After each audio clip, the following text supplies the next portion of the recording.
And we're live. Not really. Oh fuck, but we're not live. Meowdy, gays and ghouls, and welcome back to Higurashi. When they cry, uh, Kaj. What is that? Hi. Kai! Oh, it's an It's the ein. long eye. So you may be wondering, what is happening? Why is this not being streamed? Why is this just on the VOD channel? Well, Cal had this idea because I wanted to take a break from streaming because if you've ever streamed before, after a while, sometimes it can be grating. And that's no offense to anybody in chat or anything. I'm an introverted person, and sometimes too many people makes me go ah! So, uh, Cal had the idea of just doing a pre-recording and then putting it up on the VOD channel, and I thought that was a brilliant idea because I still wanted to do Higurashi, but I didn't really want to deal with, streaming. So people probably heard. You probably heard Moonpie. Yeah, that's She's her. angry. That's her. She's angry. Um, but yeah, I don't know if we should do like a quick summary of the last chapter because I mean, it was important. There was definitely some important information we learned. But if you wanna do that, Cal, or if you want me, I'll summarize. We can both summarize what happened yeah. last chapter because last chapter was. By the way, if you're this far in and you haven't seen the other episodes, what are you doing here? Go What away. are you doing? Get out of here! Go Go watch watch the them. other ones. They're all there. They're all there. In some of the VODs, my voice is quieter than others, but it's fine. We can't have Listen. consistency. It's hard out here. It's But hard yeah. out here. Episode 4, the end of questions arc, was very narratively divorced from the rest of the chapters because it took place before everything else did. It was about a detective from Tokyo called Akasaka. He's not a junior detective, he's just kind of young. And he was supposed to be having time off from his police work because his wife was going to have a baby. But then they were like, you gotta come in. It's the person heist of the century. Wait, that's called a kidnapping, isn't it? Person heist? Yeah, person Yeah, stealing. I forgot the word for kidnapping. Yeah. And for various political reasons, which you can find out more of if you, look at the VODs, the grandson of a prominent member of the Diet had been abducted and taken to the very remote town of Hinamizawa, where everything else takes place. Akasaka was not very welcomed there as an outsider. Outsiders generally aren't welcome in Hinamizawa. They are looked down upon, especially if they're coming with intentions that are less than pure, which any police person at that political time in Hinamizawa's history would be, because that was when the dam protest was happening. It's kind of a big deal. Yeah. So I was gonna like fill in on like other details and shit. Akasaka met Rika, who's a little baby. Yes. And like fell in love with her like as like this is my daughter now. Yeah. And paternal instinct. yeah, but the thing about Rika is that she kind of just out of nowhere went from sweet Rika to go back to Tokyo, bitch. And it's described as like basically like a demon overcoming her, and it's like a different personality, much like Rena in chapter 1. Much like all the characters so far have kind of like been overcome by this sort of demon and said creepy things. I'm like skipping ahead a bit, but I feel like to me as somebody who doesn't know how the rest of the story shakes out, uh, the most important bit of information we got was Rika divulged to Akasaka that she knew she was going to die, first of all, and that she knew exactly who was going to die the next couple years in the Watanagashi festival, um, or after the Watanagashi festival, and how they would die. Did she know how they would die? I think she did know how they would die. She knew that they were I going to don't die. think she went into much detail about it. But she knew. But she knew. She knew who was going to die the next couple years, and then was like, I'm going to die.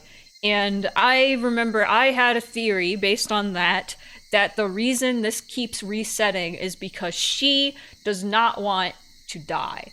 Or she just wants all of her friends to be happy. She just wants a timeline where all of her friends can be happy and she doesn't have to die. And that is my theory so far. It was also revealed that this timeline, at least, from like, this timeline is like the one that ended with chapter 3, the way chapter 3 ended, where everybody in Hinamizawa died from volcanic gas. Yes. Except for Keiichi, who somehow had weird magical powers where he could wish everybody to die. And we can only assume that's why that happened.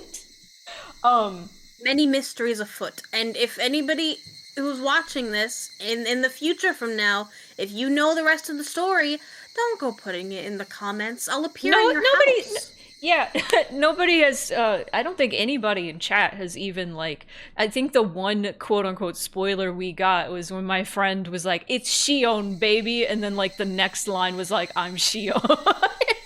And you're like, no, don't spoil it! And they were like, it's the next fucking line! Yes, which was, but it's not natural. You're supposed to be like, oh, who's Shion? It's not... It's fine. Like, that It wasn't fine, a big deal. Silly. But is there any other information that was important that I missed? Important tidbits that are coming to mind immediately are what happened after Akasaka left Hinamizawa, because, like, he found the kid, brought him back to his grandfather, everything was fine in that regard, but because he'd gone to Hinamizawa, his wife at the hospital had a fall, and she passed away. They managed to save the baby, the unborn baby, but they could not save Akasaka's wife. After the fact, several years later, Akasaka links up with Oishi, who had worked with him on the kidnapping case, who at the time was a police officer local to Hinamizawa. He also worked in the neighboring town of Shishibone, more so in Shishibone, but they kind of covered the same district, so whatever. And they link up together and they decide that they're going to solve the mystery of what happened there. We don't get to see it, that's just kind of what they declare to each other. And they publish a set of novels called Higurashi no Nakokoro ni. When they cry, right? When they cry. Also, if anybody watching this VOD is wondering why I keep turning purple, it's because I am paranoid and I keep going over to OBS and seeing, like, am I streaming or am I just recording? Oh no. And then it, like, switches the screen that is doing the overlay for my model. And yeah, I keep turning purple. But I think we're ready to go. Yay. Oh, Quick question, are we recording in channels? What do you mean? So, like, I'm in one channel, you're in another channel. Just for the purpose of, like, if at any point I forget to turn off my mic and make, like, a big noise as I shift, you can just turn me off. I think everything is recording on the same channel. I would have to, like, yeah. Unfortunate. It's fine. Don't worry about it. If you make some weird noise, I'll just be like, uh-oh. Oh well. It'll. Oh, I'm known to make weird noises, everybody. it's okay. I do have the noise gate on you, so like if there's any like background noise or anything, Yeah. shuffling or anything, that actually like the noise gate helps with that. The noise gate I have on my voice, particularly because the keyboard sound. So if you type on the keyboard, the noise gate gets rid of that.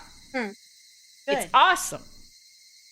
But one question I have, because I did like skim through this to make sure everything was working. Uh, Yeah. the first like chunk of this seems to be like all narration, Hmm. and so I'm wondering if we should like tag team it. That's fine by me. All right. We can also like I was also thinking it didn't seem there was like a lot of dialogue, so we might just have to like tag team back and forth to like see Yeah. um who gets tired, etc. But I can Oh, start. by the way, for content warnings, it's bad. We'll put something in the description later. It's fine. All right. Eye-opening chapter. Welcome to the world of Higurashi. When they cry Kai, we finally reach the halfway point. From the viewpoint of the protagonist, try to find the truth behind the tragedy that unfolds. The difficulty is very high. It won't be easy to comprehend the motive of the perpetrator. Yippee! This arc includes choices that were added in the console version. These choices result in dialogue changes and can lead to bad ends. Do you want to see these choices? Uh, What we did last time was prompt choices and highlight correct answers. I like that. Is that something you wanna? Yeah. If we decide we want to see like the bad ending, you Yeah. want to read this? She dropped her beads in the sand, so the girl cried. For 100 years the girl searched the sands. They might be in the ocean, not the sand, so the girl cried. For 100 years the girl searched the ocean. They might be in the mountains, not the ocean, so the girl cried. How many years will pass before Cal gets to read the end of the thing? Oh, I didn't get to see the rest of it. By Frederica Berncastel. wow! 7 Oh keys my were god. attached to the keychain. The Yep. second we start into it, people outside start fucking screaming. Uh, I'll be 2 seconds. All right. Should I continue like to read? Yeah, continue, continue. All right. Without knowing which key was the correct one, I had to go by instinct and try every key, one by one. On average, I'd reach the correct key within 3.5 attempts. I'd be fortunate if I could open I'd be fortunate if I could open the lock within the first 3 keys. And I'd be unfortunate if I didn't. I had to think of the worst case scenario, getting the right key only on the very last attempt. I fought with my nervousness, my head ached from it. I put the key in and turned it. I just needed to repeat that small procedure several more times, but I couldn't stop shaking. Damn, even a 3-year-old kid can do something this easy. Yeah. So, you're welcome back. So am I more childish than a 3-year-old? Whatever, I don't care if I'm clumsy. I just need to try all these keys. Even in the worst case scenario, the lock will open on the 7th try. No way. Reality isn't always the same as math. What happened was worse than my worst case scenario. None of the keys worked at all. I could feel the blood draining from my brain. Did I get the wrong set of keys? No, I definitely see a faint marking that says this set is for this door. Am I just reading it wrong? Should I go back to the key cabinet to look for the right one? That would mean a great loss of time. Just by being here, I'm already risking so much. Something that could ruin everything might happen any moment. If I can't open this lock, do I have to go back to the administration office? If there were no other choice, it'd be a waste of time to spend another second here. The administration office wouldn't necessarily be empty at this time. Somebody might come in. I won't be able to look for the right key if that happens. I stood up quickly, as if electrified. I was almost in a panic, and so felt the urge to move. My instinct pushed me. I have to go back there as quick as possible. It's dangerous to be here. It's also dangerous if somebody comes into the administration office. I cooled my head, making it as chilly as possible to repress my fear. Calm down, Shion. Mion wouldn't panic in this situation. Maybe I'm just mistaken. Why don't I try the keys? One more time? The next moment, I felt a faint vibration in the air. Somebody was walking somewhere in the hallway. If it were a normal situation, I would have known I wouldn't run into them, since the footsteps were very far away. But at the time, I couldn't think calmly. Shit. Why am I panicking this much because of footsteps? Calm down. Calm down. I should be feeling excited instead. Calm down. Calm down. I just need to do what I have to do. I should ignore the footsteps because they're not an immediate threat. Pretend they aren't there. I have to listen for something much more important right now. Shit. This key should be hard and cold, but it's pliable and hot. It feels like rubber. How could I stick this into the keyhole? Shit, shit, shit! It wasn't the key that was pliable. It's my fingers that were limp. Shit, shit, shit! The key sprung out of my hand and fell to the floor. It shouldn't have made any sound, because it was so pliable, but it made a tremendous metal noise as if somebody pushed over a cupboard. Cling! The sound almost stopped my heart. I felt dizzy for a while. I looked around afterwards to carefully see if I caused any disturbance to the surroundings. Calm down, calm down. Nothing's changed. I don't hear anything. So, am I safe? Calm down, calm down, calm down. Wait, I don't hear anything. What about those footsteps in the distance? Calm down, calm down, calm down! Are they looking for me after they notice the sound? Shit. What is that sound I'm hearing? Is it my sweat dripping on the floor? Shut up, shut up, shut up. How could I hear the sound of my sweat? Calm down, calm down, calm down. Calm the fuck down! I have to clarify. This isn't a prison or a detention center. Ugh. It's a private school. I'm wondering... Take over here? Yeah, because, like, at each time, like, the background changes, I feel like that's a good Yeah. indicator. It's a private school. Not a normal one, though. It costs a fortune just to get in. It's a boarding school that provides education from elementary school to university.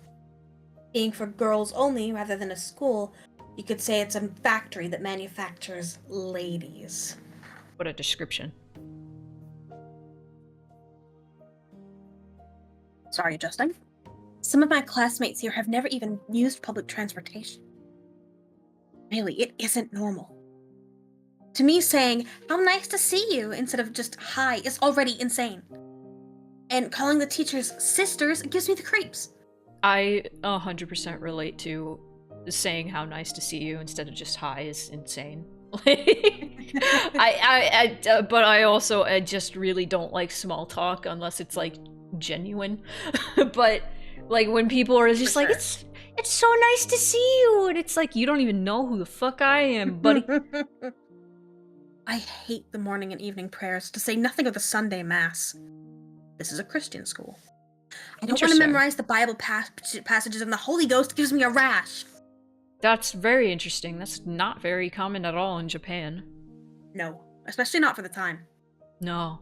If I stayed in this institution, that's what I call this place, for many years, I'd either go crazy or be brainwashed. Most of the girls choose to be brainwashed, but I can't do that.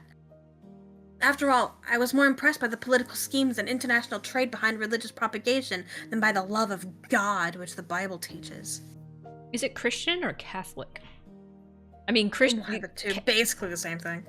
I mean, Catholicism is a Christian religion. It's just like I don't know. I know there is distinctions, but for the purposes of this, it's basically the same. I mean, calling the teachers like sisters, that feels very Catholic to me. This is true.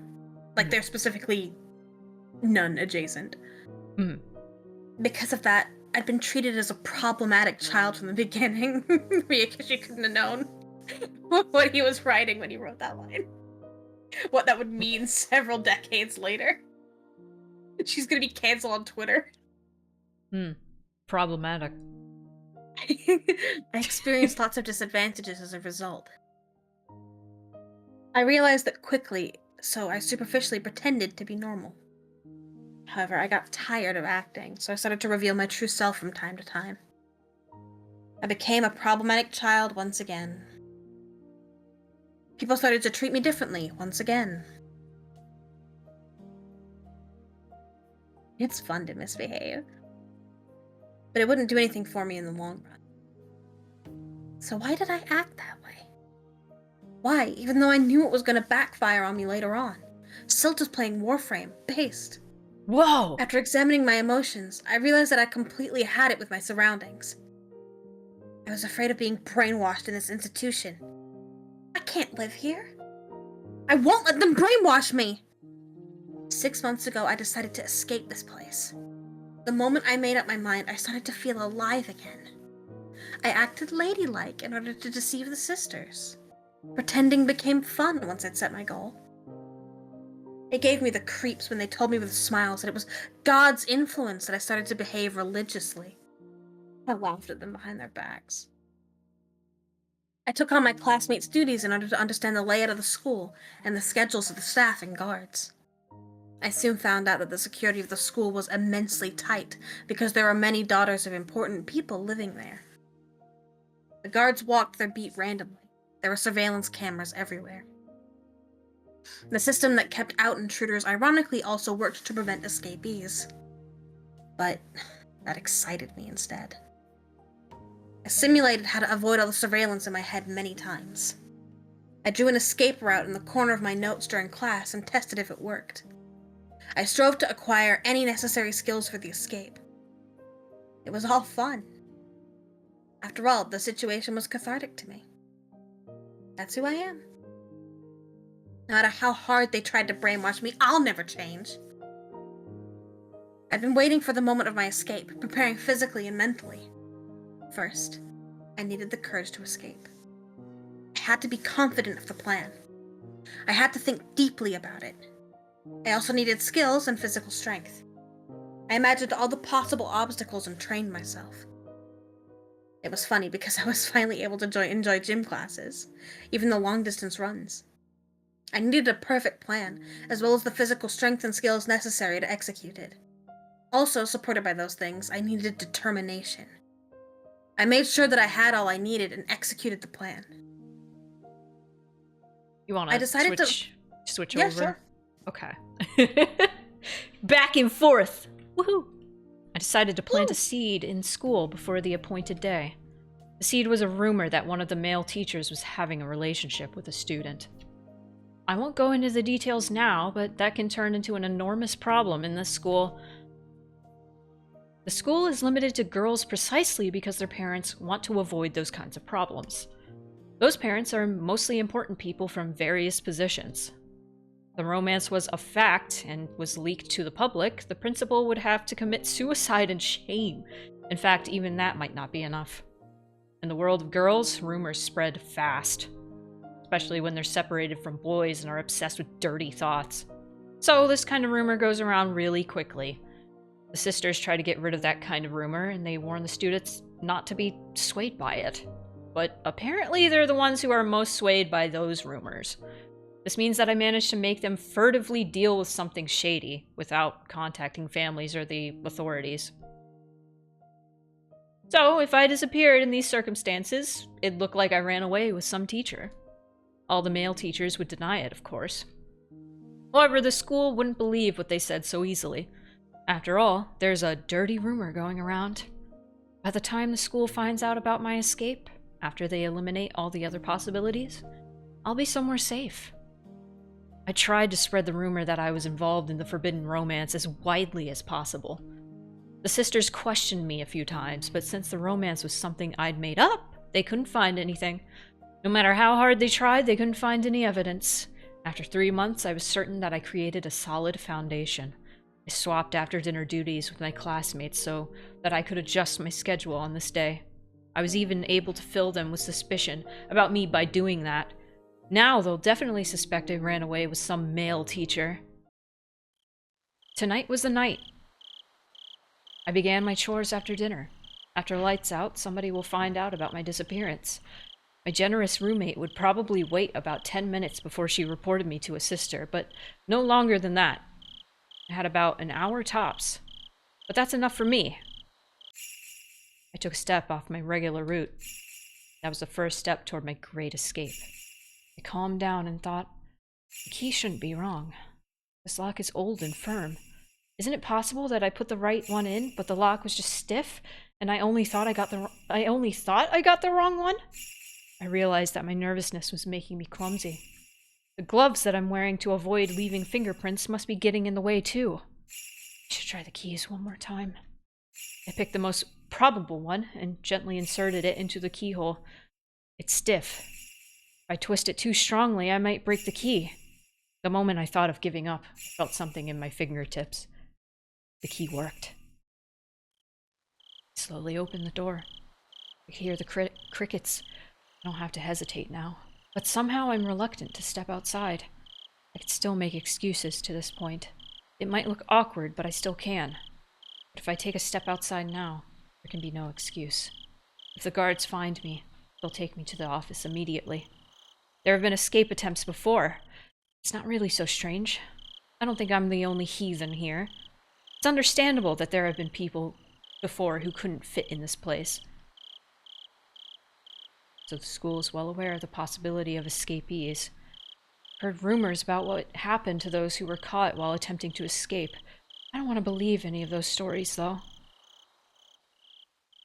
You see, all the school's horror stories involve students who attempted escapes. Whatever. Bring it on. I can pass the baton to you now. The music Not expecting changed. to get a second chance anyway. There'll always be only one chance. Things get serious beyond this door. I psych myself up and push the door open. Have we heard this song yet? What the fuck? Nope, I think this is new. Whoa. A strong smell was hanging in the air. Is that normal for the outside? I've never smelled this strong, grassy smell before. Is there something going on? Do I have to be wary of it? Should I go back and wait for another chance? That's silly. There's nothing strange going on. The smell is something I smell every day. I just wasn't aware of it. It's true, isn't it? Even though I pretend to be cool, I'm nothing but a nervous wreck. Whoa, CG. Calm down. Calm down, Shion. I can rely only on the map inside my head from this point onward. I'd researched the locations of all the surveillance cameras. I'm confident that I'll be able to avoid all of them. But I'm not sure about the guards. They picked their patrol routes randomly, after all. I have to take a chance. I can hide myself in most places, but there's an area where there's nowhere to hide for several meters. I concentrated to keep my senses keen. Well, I had to depend on my luck in the end. Even if I do my best, the guard might find me by mere chance. On the contrary, I might be able to get away no matter how unwisely I choose to move, if I'm lucky. And after all that effort, it all just boils down to luck? This is a gamble, after all. When I realized that, I got excited. Yeah, this is a gamble. I'm trying my luck. This is a game to test the determination to change my life. If somebody failed to escape from the school, that meant they didn't have enough luck to survive in the real world. But I'm different. I'm built different. I was about to say that. I'm gonna get out of here. I'm testing my luck. Here goes Shion. I ignored the noisy bugs and concentrated only on suspicious sounds. I heard no threats. The loudest sound wasn't the bugs, it was my own heartbeat. Crunch. Crunch. Even my own footsteps were so loud they could break my eardrums. With each and every step, my overactive imagination tormented me with premonitions of unexpected run-ins with guards. Countless times that torture grew too hard to bear, and I thought of running. But if I broke into a run, the noise I made would only draw suspicion. If anyone heard running at a time and place where people shouldn't be, they would realize something abnormal was happening. But if the footsteps they heard were just walking, then they'd likely think nothing of it. Of course, I don't plan on even letting them hear those footsteps. I tried to extend my senses to get as much information as possible. I didn't sense anyone's presence. I might have felt safer if I heard a guard in the distance. I'm worried that my senses might not be keen enough to detect everything. Somebody might be right behind me, without me being aware of it. I didn't want to make any noise, so I stopped from time to time. It's like I'm constantly fidgeting. To stop or to run. Something within urged me to choose from either one. I can't choose to stop. I have to keep going quickly and stealthily. I'm already risking so much just by being here. Running, of course, would be absurd. I know that. The urge to run continued to bug me. My head was filled with those thoughts as I went through this dangerous territory. I succeed in passing through without running into anybody. I couldn't help but sit for a moment and exhale the rotten air from my lungs. My negative thoughts vanished quickly. Just a little more to go. Just a little more. Just through that bush over there is the fence that separates this place and the outside world. Once again, I strongly felt the urge to run. I suppressed that desire and carefully tackled the final step. The beautiful-looking fence didn't seem designed to prevent escapes. While I was worried that somebody might see me climbing up the fence, it fortunately didn't happen. It's even possible that this fence might have a touch sensor. It's too late now. It doesn't mean anything now, since I'm already climbing up. From the top, the fence seemed about 7 feet high. I have to go down carefully, just like when I climbed up. I knew that logically, but I couldn't think that way anymore. I chose to jump off with no hesitation.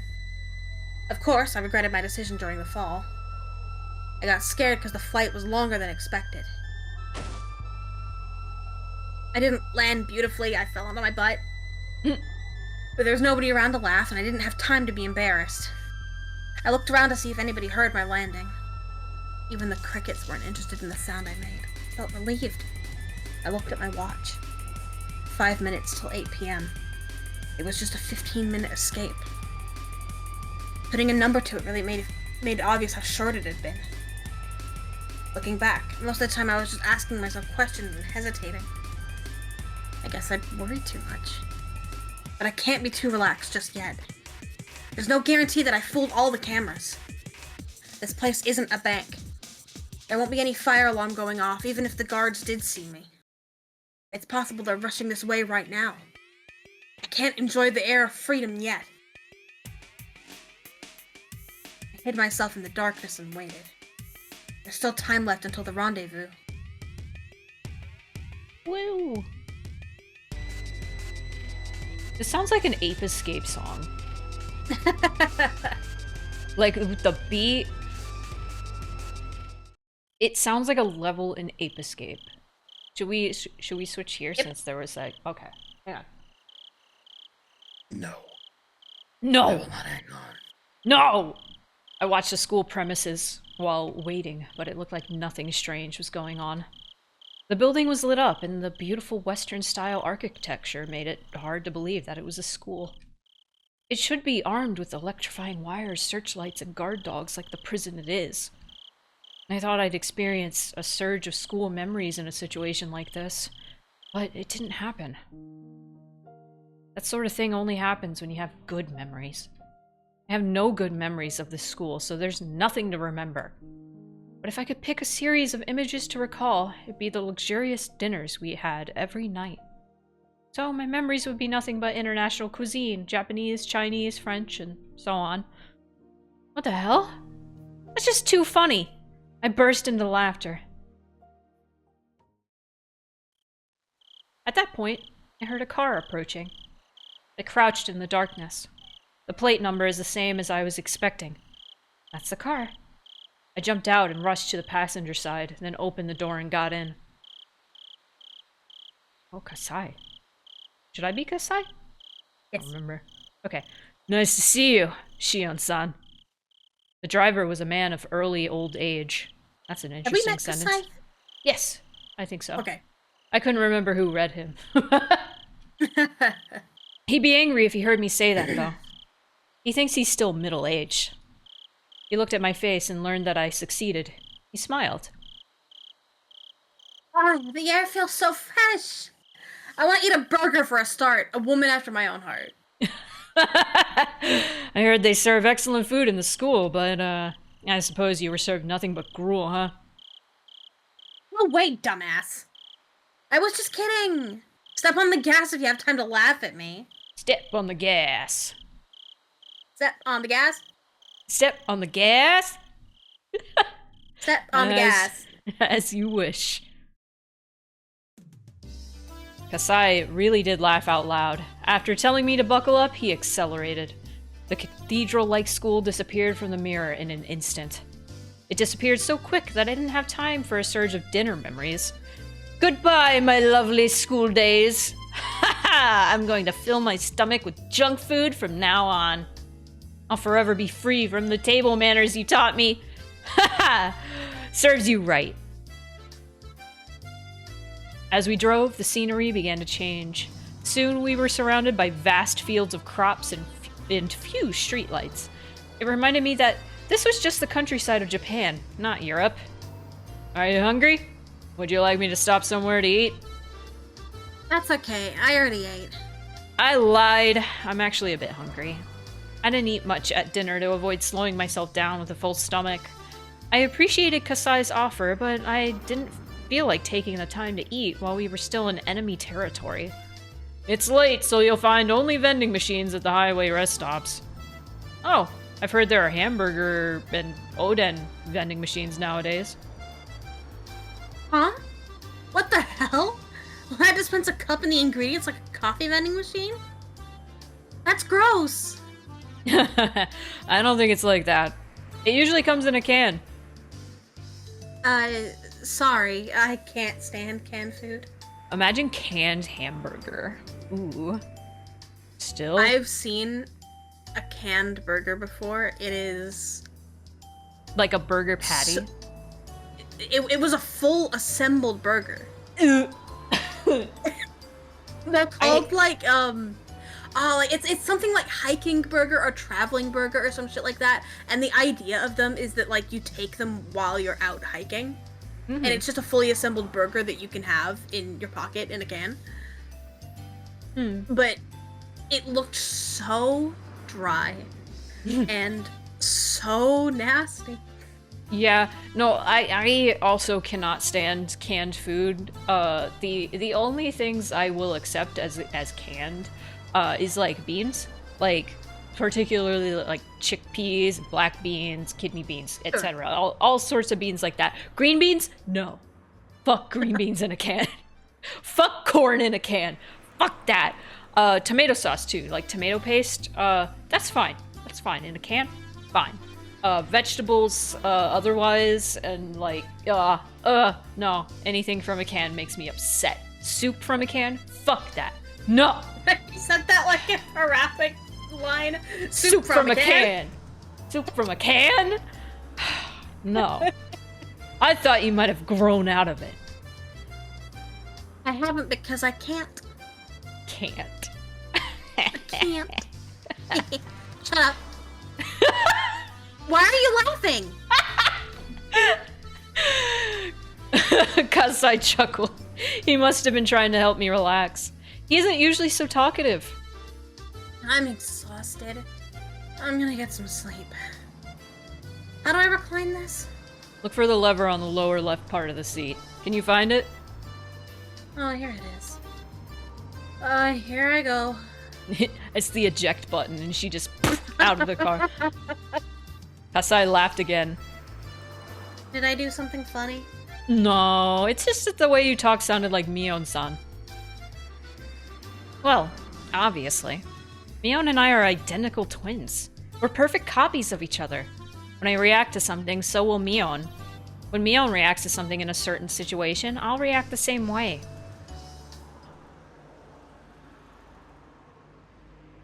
You. What's this? I believe she's fine. I only see her when I bring your father to the family councils. That's right. She doesn't live in our parents' home anymore. She's living with the hag in Hinamizawa now, isn't she? She moved into the main house around the same time you started to go to that school. I responded with disinterest, even though I was the one to ask about her in the first place. The main house is where Oryo, the current leader of the Sonozaki family, lives. That's my grandma, who I call a hag. But when we use the phrase the main house, that usually means more than just a dwelling. What Kasai refers to is the same thing. Did she change? You mean Mion-san? Yeah. I think she has to have changed, if she's living so closely with Grandma. Kasai chuckled yet again. He knows I hate my grandma. I haven't noticed any changes. She's still the Mion-san you know. What about me? Did I change? No, not at all. Kasai responded quickly with a smirk. I haven't seen him for a while, though. It's not fun if he answers this quickly. I glared at him, and then he burst out laughing. You haven't changed at all. That's admirable, since you've been in such a strict school for so long. Laugh as much as you want. I'm going to sleep. There's a blanket in the back. Please make use of it. Thanks.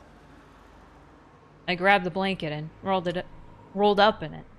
I'm exhausted, but I can't go to sleep. It's strange. Or maybe not. I must be tired from the escape. It's just that I'm still feeling tense. So I have to declare it once again, if only to calm myself. I'm sleeping. I totally am. Alright, it's the third time you said that. Do I have to give you permission to sleep? You're talking too much. I can't go to sleep if you don't quiet down. I apologize, Princess. I'll keep quiet now.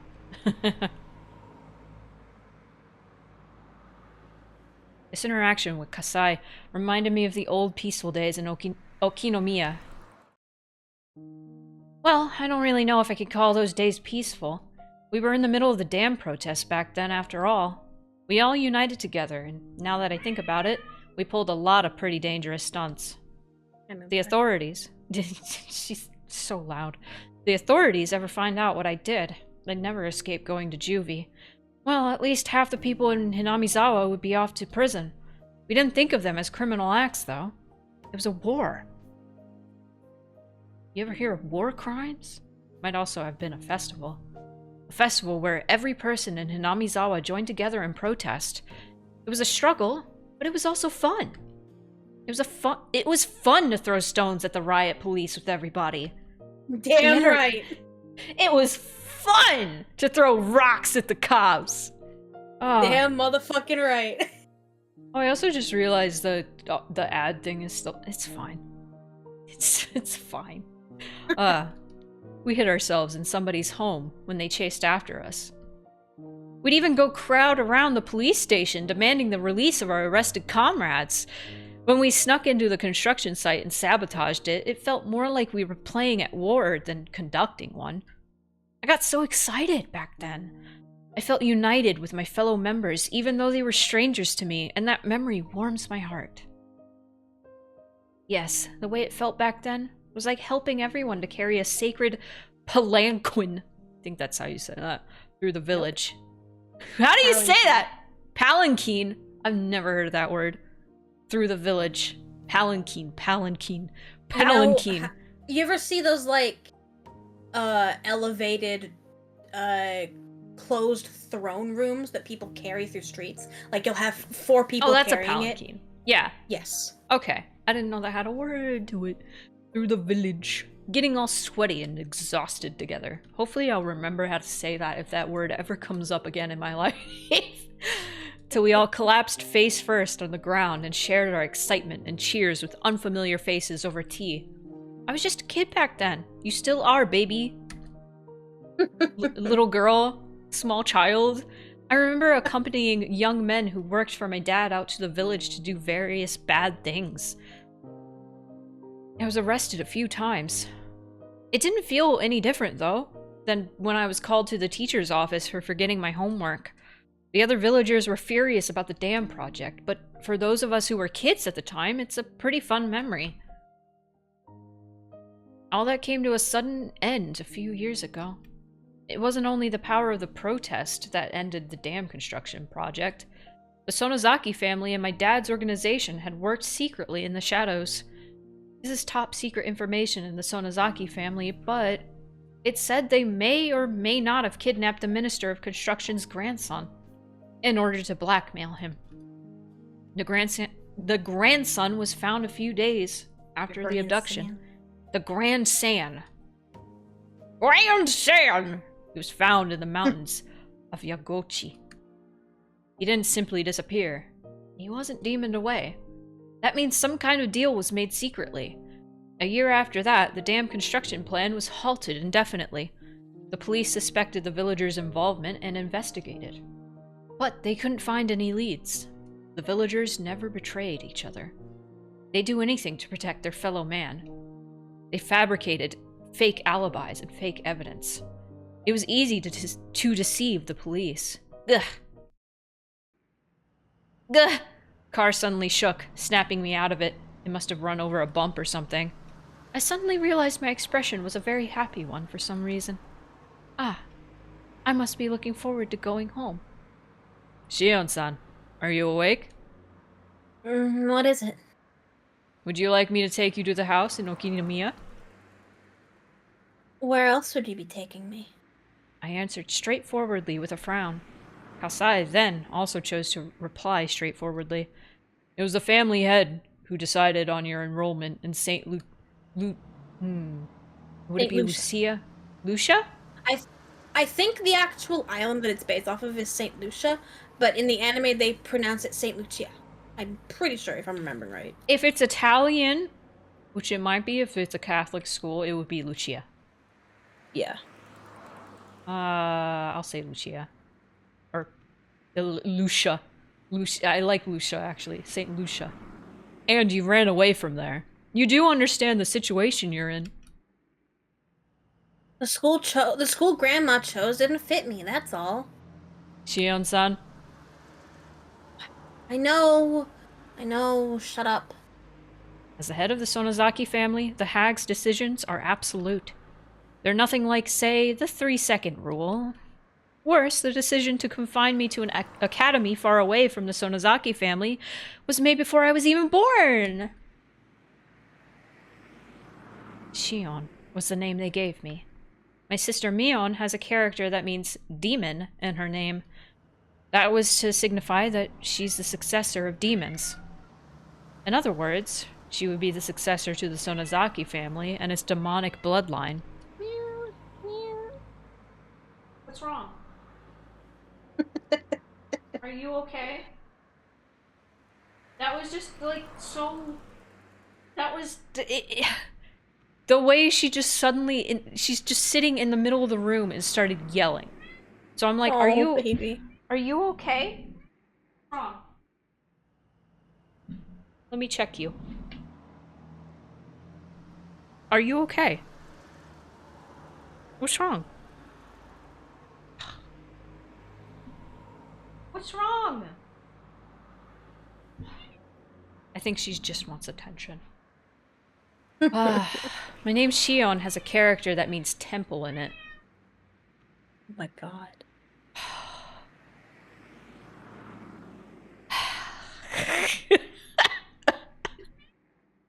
This means that I was destined to take the veil and be ah! Shut up! No! She's just yelling. Listen to her. Stop it! Stop it! Okay. You gotta overlay some pictures of moon pie in the vlog for this part. Okay, I'm gonna try to ignore her because she Well, like take over the narration for a bit. Sure. Because she starts yelling when I'm like talking. She hears me talking. She's like, "No, me." That's why it's so annoying. Okay, this means go for that it. I was destined to take the veil and be confined in a temple. Thinking of that reminds me how much I hate this name of mine. For starters, the person known as Shion is an abominable being to the Sonozaki family. Because it meant the family had 2 heirs. I don't have to cite the countless historical examples to explain. It's easy to imagine how that could prove troublesome for succession. According to our long-held family traditions, one of the twins was to be strangled to death right after birth. Unbelievable, isn't it? What that means is that I have to be grateful just to be alive and breathing to this day. I heard the hag actually put her hands around my neck right after I was born. I don't know what exchange took place in that moment. Maybe some brave relative of mine managed to get her to stop. Or maybe she was in extremely good mood that day. Then don't try to strangle me. We're twins. There's no apparent differences between us. But the first one out of my mom's stomach was named Mion, and the second one drew the short straw and got named Sion. Stomach? That's not true. Everyone else was desperate to tell us apart, but we sisters just found that awfully ridiculous. There wasn't any difference between us. No one could tell us apart, even if we only swapped hats. We wondered why all the grown-ups were trying to see the differences. Well, our fun as twins didn't last forever. One day they created an undeniable, clear distinction between Mion and Shion. Mion went to the main Sonozaki house to live with the hag and to learn how to become the successor. And I was to be confined at St. Lucia's. I have no objections to Sis's inheritance. I used to be jealous. But now I feel that having to learn about and follow the traditions would just make me tired. I even feel sorry for Mion. So, I'm not going to be a threat to the family even if I'm back in Okinomiya. But the hag doesn't seem to think that way. She thinks of me as some kind of evil omen. That's why she wanted to keep me away from her. And that doesn't matter to me. I don't want to see her face either. I don't care if she doesn't allow me to enter Hinamizawa. She can charge me 10,000 yen per step I take there. But I want her to let me live in Okinomiya, where I grew up. When I was little, I was in Hinamizawa, but I don't remember it much. And I'm not very attached to it. I do have good memories of my elementary school days in Okinomiya. The town isn't very sophisticated, but I kind of like it there. If you go back to Okinomiya, somebody from the family will notice you. And then they'll report you to the main house. Are you worried that Grandma will hear about me? That might be a problem. I hope you understand the situation. What, Kasai? Are you telling me to go back to that awful place? No, I'm not. What I'm trying to say is... You want to know whether I'm prepared or not? I just hope you understand what might happen. Oh, I know what you mean. You'll be held responsible for helping me escape even if things go bad, right? You should caress your pinky finger while you still can, Kasai, before they take it away from you. You should look forward to being rolled up in a futon mat and thrown into the Onigafuchi swamp in that case. Maybe they'll send you to the torture room in the garden. I heard there's a big torture room in the main Sonozaki house. I've never seen it, though. I heard they used to torture and kill the enemies of the village in there. It's just awful, really. I hope I don't end up as a victim of that place. Okay. Everything's gonna be alright. You really resemble your mother. In the way you take chances, I mean. That's normal. She's my mom. My dad and mom will be furious if they find out about my escape. I'm more afraid of them than the hag. I don't want to go into the details, but my dad is part of the Yakuza. He is in charge of the organization which covers the Shishibone area. He's in a very important position. So is Kasai here. He's an old friend of Dad, who really trusts him. I don't know if this is true, but I heard Kasai used to be very aggressive, though he's gentle now. I also heard he has tons of scars. He was in charge of a few large areas, but after he was injured badly in a fight, he retired. Now he's my dad's consultant, aka a drinking buddy. He was my caretaker in my childhood, and now I feel like he's my butler. At first I thought my dad asked him to supervise me, so I hated him. But in time I started to feel like he was on my side. And this is just a hunch, but I think Kasai used to be in love with my mom. My dad, mom, and Kasai were in a love triangle. Though my dad took the lead in the end. Kasai couldn't leave my mom entirely, so he stayed around as my dad's friend. I forgot about long, thin Kasai. This sprite is so harrowing. Long. I can tell that from the way he acts. He's seeing my mom in me. Creepy.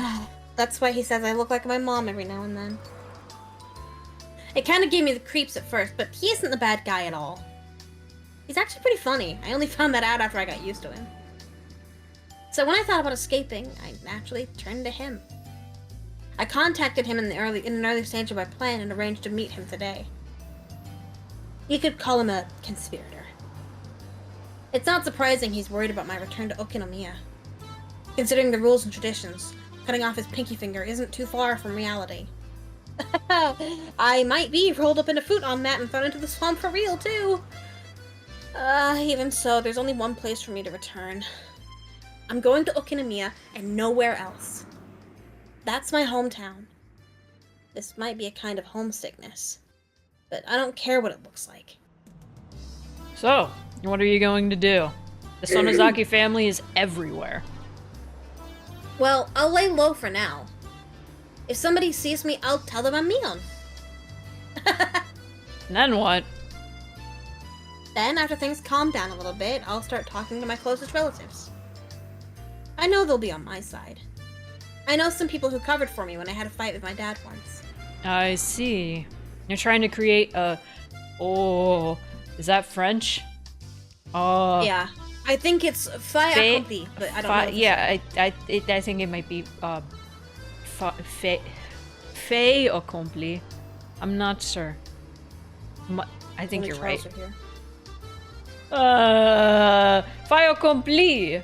So that the Sonozaki main house will have to accept you later on. I hope that works. It will. There'll be many people who are opposed to the idea of me enrolling me in that school. The decision was obviously made because of the hag's hatred toward me. Don't you agree, Kasai? Well, yes. I thought the decision was excessive. She couldn't make the right decision because she was suffering from menopause. All the fuss surrounding the damn protest drove her nuts. Kasai smiled. I couldn't go to sleep after all, even though I was rolled up in a blanket. Even though I told Kasai to shut up, I kept talking to him. In time, I got tired of talking. As I could feel the car run smoothly on the highway, Kasai spoke to me again. Shion-san, look. I was so tired that I ignored him. I wondered what he wanted me to look at, but I wasn't that interested. Yet I opened my eyes slightly and saw a sign quickly pass by. Kasai probably wanted me to see that sign. It had an illustration of azaleas around the letters that said, "Welcome to Shishibone City. My hometown is coming right up." It's the song! The first time we hear it.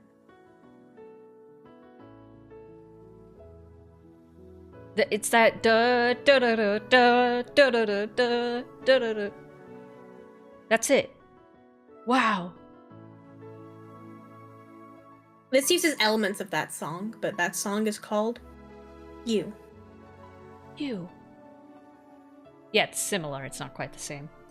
Kuraudo Sutoraifu. Wow. I really like this chapter. I really, really like this chapter. I'm gonna excited. say that about every chapter from here on out. Here it is! There it is! Yeah! Woo! We got you! Finally! 5 chapters in! Wow. I'm doing the fucking, that one meme of, like, pointing. Like, Yeah. looking back and pointing. the soy jack pointing meme. Yes. Yes. All right, that's gonna be a thumbnail. I can't believe I haven't done that with us yet. Oh my god. That's gonna Because be the thumbnail of us pointing at, like, the CD cover for you. Yeah, no, because, like, I've done that with so many of my friends so far. Because I've done that with I've done that with Himble, I've done that with Scorch, I've done it with Case. I haven't done it with you yet, so I gotta do your little dog. I want a PNG of it when you're done. Oh, I will. On its own. Oh well. Because I have my persona pointing already. It's just like the other one making the face in the corner like, oh. I like making it blurry because it's funny. um, fuck. Oh god, I was gonna say something. Did I tell you my story of how somebody asked if I could not like cover like they were trying to do an edit of that song with multiple people's voices and like harmonizing all the voices, and they wanted me to do like the highest harmony because Oh I no! I'm a soprano too. But The more it's so high. it's really high, and I remember being like, bro, when it goes really high, that because it da da da da da da da da da da da da, and then later it's like it's like Yeah, the key change. the key change was fucking me up because my voice already like in the normal version was like uh in the beginning of it was already really high, and then I had to go Yeah. higher. I was like, bro, I can't do this. And they were like, is that key change is that bad? And I was like, fuck you. Fuck you. I gave up. You know what you can and can't hit. Fuck you. I can go really That's- high. I can't go that high. It's the same sort of vibe when you're like, oh, I don't like X food, and then someone goes, oh, you do? No, why would I say it if I did? Why would I say that? I don't just lie for fun. Is this notebook important? I'm pretty sure every tip from now on, unless it's like obviously unimportant, is going to be important. Okay. Did you need like a bathroom break or anything? 'Cause I could Oh my always just. god, I'm at least gonna go get a sippy, Okay. so If you can edit around us. All right. Well, I could also just pause the recording. Oh my god, true. So if you need to go get a sippy, I could just pause it. I'm gonna go get a sippy. All right. Pausing. Guys, I fucked up. I fucked up. Yeah, I fucked up. Where? Okay, there's a skip button. There is. We'll be We're just gonna fine. mash through. We'll be fine. You know what? I went back to the main menu because I missed, I accidentally advanced dialogue, and I was like, no! When we could have just looked at it from the text log. I know! I know!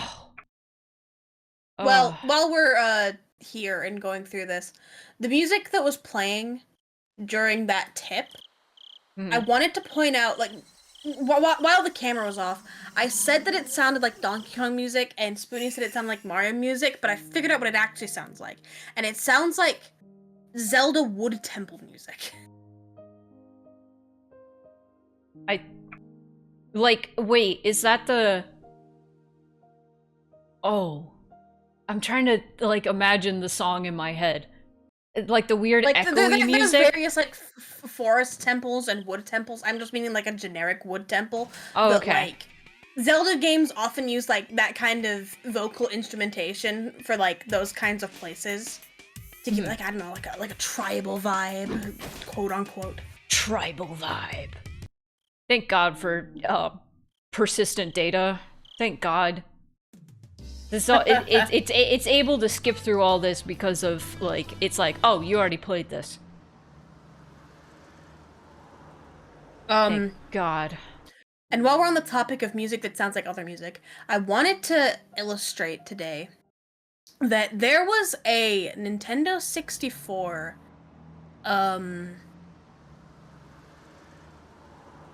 Neon Genesis Evangelion game. It was a fighting game. Ooh. And I don't know if this is true for the entire soundtrack, but there's like a really famous song from NGE that I don't know personally because I haven't watched that show, but I've heard that song. It's not the main theme, but it's another one that like plays as like a background track. And it's in that game, and it uses the Mario 64 sound font. Holy fuck. I mean, And that makes sense. It sounds like a Mario version of that really sad song. Oh, is it the, oh gosh, It's like in German. The title of it's in like Todd, German or something. it's like Todd Susser something. The tumbling down one? Maybe? I don't know it Da, enough da, to say that. da, da, da, da, da, da, da, da, da, da, da, Yes. da. Yes. Yes. That one. Tumbling down to— oh, I love that song. It sounds so cheery, but it's like so sad. It's so fucked. I love One that. of those sad ones with the deceptively Kom happy Susser tune. Todd. That's it. I will find this song right now. Obviously we won't play it. But like I'll send it to you and you can listen to it later. I'm pretty sure I've heard it in the in the Mario 64 sound font, and I thought it was just something somebody made. I didn't realize that it was from that. It might not have been. I don't know. Can I read this one? I'll read this one. Too bad. June 1982. Satoshi Hojo disappeared several days after the Watanagashi festival. There were 3 possible reasons for his disappearance. One possibility is that it was an accident. Dead bodies sometimes end up in irrigation channels a few months after hit and run incidents. But since the police did a thorough search of the area and hadn't found his body, this possibility seems small. The second possibility is a self-motivated disappearance. Satoshi-kun has been living in dire circumstances. His close friends actually heard him imply he might run away. The police thought he skipped town after killing his aunt. That seemed plausible, considering that aspect. But the police arrested another person for the murder, so this hypothesis must also be considered false. The last possibility is that he was involved in the series of mysterious deaths in Hinamizawa. It's also called the Curse of Oyashiro-sama. He fell victim to it and disappeared. Unless Oyashiro-sama's occult power is actually verified, this curse must be the act of humans. It's only natural to assume that Satoshi-kun was made to disappear by someone's will. So the question is, whose? The possibilities are quite limited. The culprit is either a member of the Sonozaki family, a member of the 3 families, or one of their many relatives. I love that this is like being like... this notebook has nothing in it. It's blank. How do you see these being words? Written presently. Oh, I see. Good point. The police can assume that easily. I need to think beyond that. Who did it? How did it happen? And why did it have to be done? Why did Satoshi-kun fall victim? What was the motive? Who gave out that order? Who actually did it? The mastermind, the culprit, and the truth. All are in reach of my grasp. Maybe I'll find them right behind my back. But even so, I can't reach everywhere. There are parts of my back I have to make an effort to reach, clenching my teeth and cracking my joints so that the tips of my fingers can barely touch them. The truth is hidden in places like those. I'm writing this because I need to organize my thoughts and memories. Nobody will read it other than myself. But if somebody does, that means that either I threw these notes away because I no longer needed them, or I fell victim to the curse of Oyashiro-sama in the middle of my attempt to solve the mystery. If it was the former, that's okay. But if it was the latter, please, I want you to help me. Please help this powerless young girl. Who?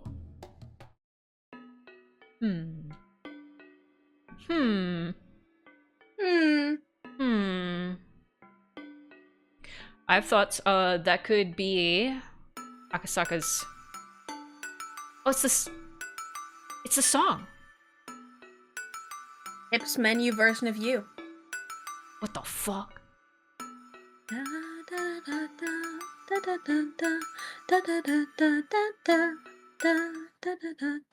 You ended it before I could finish dying. How could you? That was so dramatic, like anime dramatic. You ended it before I was done. How could you? I'm sorry. Maybe that could have been Akasaka's daughter writing that. Maybe it could have been Rika writing that. I don't think that was Takano. I don't think Takano would write like that, and I also don't think she would be like, help this young girl. She wouldn't consider. I'll give you for free. That was not Takano. Okay. I figured it wasn't Takano. I was thinking it was Agasaka, but if young girl, it's not. Could be his daughter. But that's really all my thoughts there. Let's continue. Also, let me bring the preview up so I can make sure my model doesn't fuck up, because I don't have a chat to tell me if it fucks up. 4th year of the series of mysterious deaths in Hanamizawa, also known as Oyashiro-sama's curse, 1 year prior to Keiichi Maibara's transfer. We're 1 still in year the past. prior. Ah. I didn't hear a wake-up time. I'm not in school anymore. My brain's half asleep, but I'm aware of that. Waking up at the same time as the chime would go off at school doesn't feel good. I can't go back to sleep after this. Still, I'm not going to live a torturous school life anymore. I can make today either happy or boring. It's up to me. Yay! That's really positive. I feel like I'm alive for the first time in a while. I didn't have any other clothes, so I was still wearing the school track uniform. It's supposed to have been designed by some famous Italian person, but just looks plain to me. It really doesn't feel great to still be in clothes from that school. I want to enjoy my freedom as soon as possible. I especially don't want to walk around outside wearing it. I should have Kasai bring me some new clothes later. And I should think about redecorating this room. After all, this is going to be my castle from now on. This is a room in a gorgeous apartment building in the suburbs of Okinomiya. The property is one a realtor and my dad's conglomerate obtained after foreclosure due to some sort of dispute. Most of the residents moved out during that. So while there are plenty of rooms, it's a lonely complex that feels devoid of people. Plus, with the exception of the manager and a scant 1 or 2 others, all the residents are shady-looking people connected to my dad. It probably won't be much longer before the virtuous residents are driven out. The apartment I'm living in used to be the room they'd use for viewings, so it looks like a room in a business hotel. It's fully furnished, but lacking in daily necessities. I'll buy those things over time, though. It's better that way anyway. It'll make it feel like my own room. Should I take over narration for now? Sure. Okay. I nodded to myself. It might have looked stupid, but it helped psych me up. At the school, there was a TV only in the common room, and we weren't allowed to watch any cable channels. I zapped through all those channels as a form of emancipation. It was early in the morning, so nothing interesting was on. But I enjoyed it anyway. Commercials are fun to watch. Kasai dropped by with lunch right when I started to feel hungry. Good morning, Shion-san. Did you sleep well last night? Sleeping on the couch was a bit too uncomfortable. As a Japanese person, I want to sleep in a futon on the floor. This pickled radish is good. That's good to hear. Please let me know what you need later on. I'll try to get as much as I can. Thanks. Oh, but you don't need to worry so much about me. I chose this life for myself anyway. And your wallet wouldn't last if I started extorting you, right? I have to be serious about my plan. I can't let myself take advantage of Kasai's wallet forever. I think I'm gonna start a part-time job. I have to earn my own living. This is the life I chose, so naturally I have to take care of it myself. That's reassuring to hear. But are you sure? If you go outside, eventually someone in the family will discover you. I gave that a little thought, which is why I'll need Mion's help. Kasai, would you mind calling the main house for me? When Mion answers, pass me the receiver. Oh well, whatever you say. What could be your plan? Kasai dialed the number. It's funny to me that we're calling the main house, even though that's the place I most want to avoid at the moment. Hello? Good morning. Is this Mion-san? It's been a while. This is Kasai. Yes? Good morning. Could you hold for a moment? I'm letting someone else on the phone. I take the handset. Hello? Can you tell who this is? That voice! But that can't be true. Shion's still supposed to be confined to St. Lucia's. You can't be her. Yeah, they forbid outside calls at the academy. But you're talking to me right now? Even my dim-witted older sister should understand what that means. Did you sneak out of the school? How? That's not important. I really missed you, sis. Shion! That was as far as I could take it, and Mion had hit her limit too.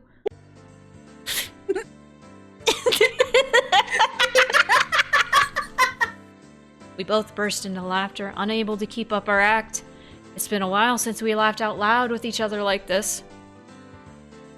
It's been forever, Shion!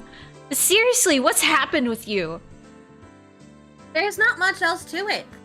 I haven't lied or anything. Wait, then you really ran away? Ooh, great job. The security wasn't tight enough to keep me locked up in there. Maybe the school should be grateful you escaped quietly. If you were serious, it'd be easy for you to blow up the whole building to make your escape. Well, I couldn't have done that, but I might have set it on fire. Kasai smiled at us in amazement, his face a blend of amusement and exasperation. Is it okay to talk to you now? It's alright. Granny is out for a lesson. She's coming home later in the evening. That's good. We should get together and talk soon. Just over the phone for today, though. Okay. Did anybody report my escape to our grandmother? Nope. We've heard nothing. I pass along all the calls and guests for the main family now, so no news reaches Granny without going through me. I'm sure she doesn't know. Wow. That's awesome. You really sound like the next leader of the Sonozaki family. You know I don't like that. You should have taken my place. You're the one with the demon, aren't you? Well, keep giving it your all. I'll be rooting for you from the shadows.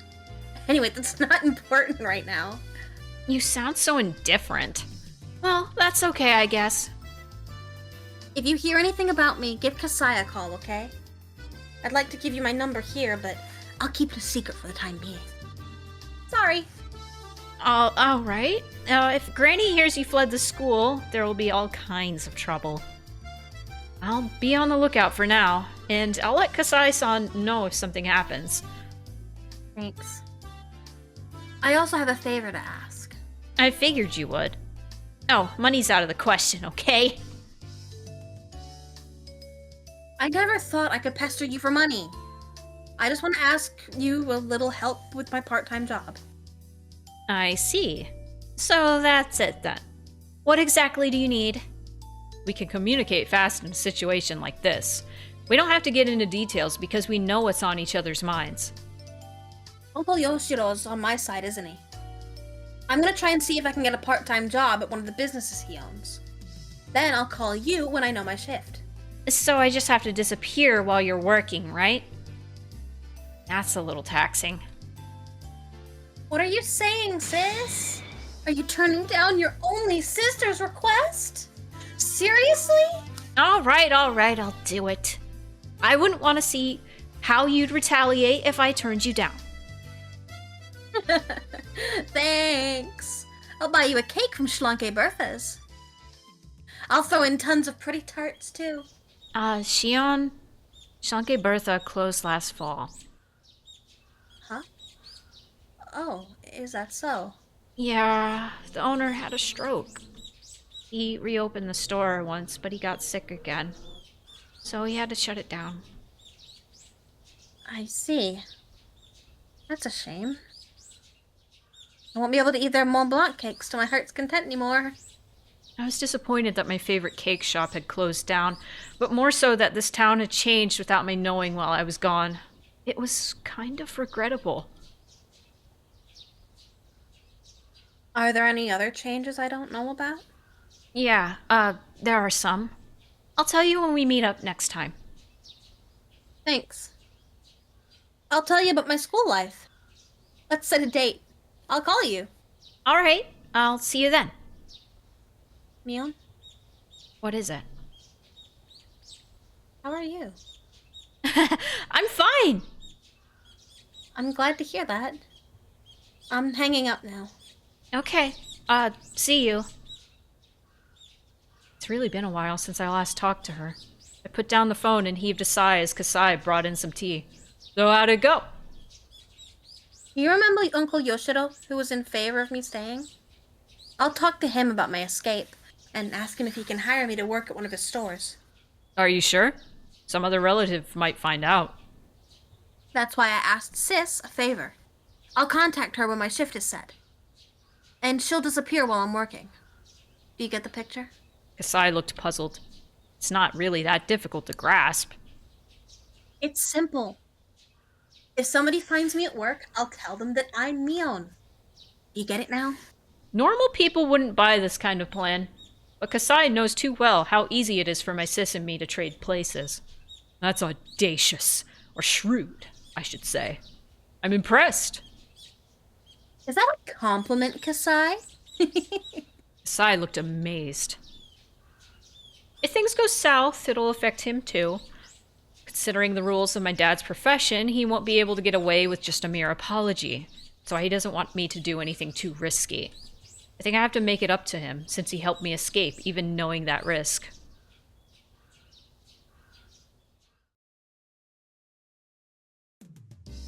Yoshido. You wanna be Yoshido? Alright, no problem. If I find somebody talking bad about you, I'll beat him up. Thank you so much. I knew I could rely on you, Uncle Yoshiro. Uncle Yoshido pounded his chest with his fist after offering me his assurance. I just sound like he just pounds his fist like Donkey Kong or some shit. And I'm like, bro, what are you doing? He seemed glad that I turned to him first. I'd be happy to help, since I'm so impressed that you're trying to support yourself. If you were here for money, I'd turn you into your grandmother right away. What? You're scaring me, Uncle. I knew he was reliable. He understood my situation straight away and promised to help. Manager, here's the shift chart. I'll put it here. One of the store clerks brought out a work schedule. There are many things I'm unfamiliar with written on it. So, how much can you work? That depends on our respective schedules. I hope I can get in when I want to. Hey, that sounds a little irresponsible, but I know you're in a difficult situation. I'm depending on Mion for my work. Our schedules have to match. Of course, Uncle Yoshido understood that, but I also knew he couldn't afford a selfish part-timer who only works when she wants to. In the end, it doesn't even matter. He decided to hire me as an office helper, not an official worker. With my stupid bit of saying in the end it doesn't even matter, it just makes me realize just how much Ryukishi says in the end. As a temp, I wouldn't have a work schedule. My uncle also decided to pay me out of his own pocket. It's fine as long as I can make enough to support myself. Sure. I expect to get what I'm paying for, okay? And don't call me uncle in the office either. All right, manager. Thanks for hiring me. Good, you get it. Once all the business talk was over, my uncle hounded me with all kinds of questions. He asked me things like, what was it like at a prestigious girls' boarding school? And so on. Apparently, there were all kinds of rumors going around about the St. Lucia Academy I was confined to, and everyone was curious about it. I added a few embellishments of my own as I explained how unordinary life at that school was. My uncle looked extremely delighted to hear all the little details about life in a secret garden for girls. Horny bastard. Fucking gross. Once my uncle was satisfied, it was my turn to ask all kinds of questions. I wanted to know if anything peculiar had happened while I was gone. I won't be able to act like Mion unless I can fill in the gap of information left in the past 2 years. There haven't been many big changes. It's been quiet since the end of the dam conflict. I went to the academy only a bit after they froze the project. There was still a little bit of tension then. Even after they shut down construction, things are still tense because of the project wasn't entirely cancelled. But the Onagafuchi Guardians disbanded about a year later. There was a big ceremony held at the shrine. That's when the dam conflict officially ended. That's right after I was imprisoned. Is everybody slacking now that the conflict is over? I guess you all had fun playing at war back then during the dam protest, didn't you?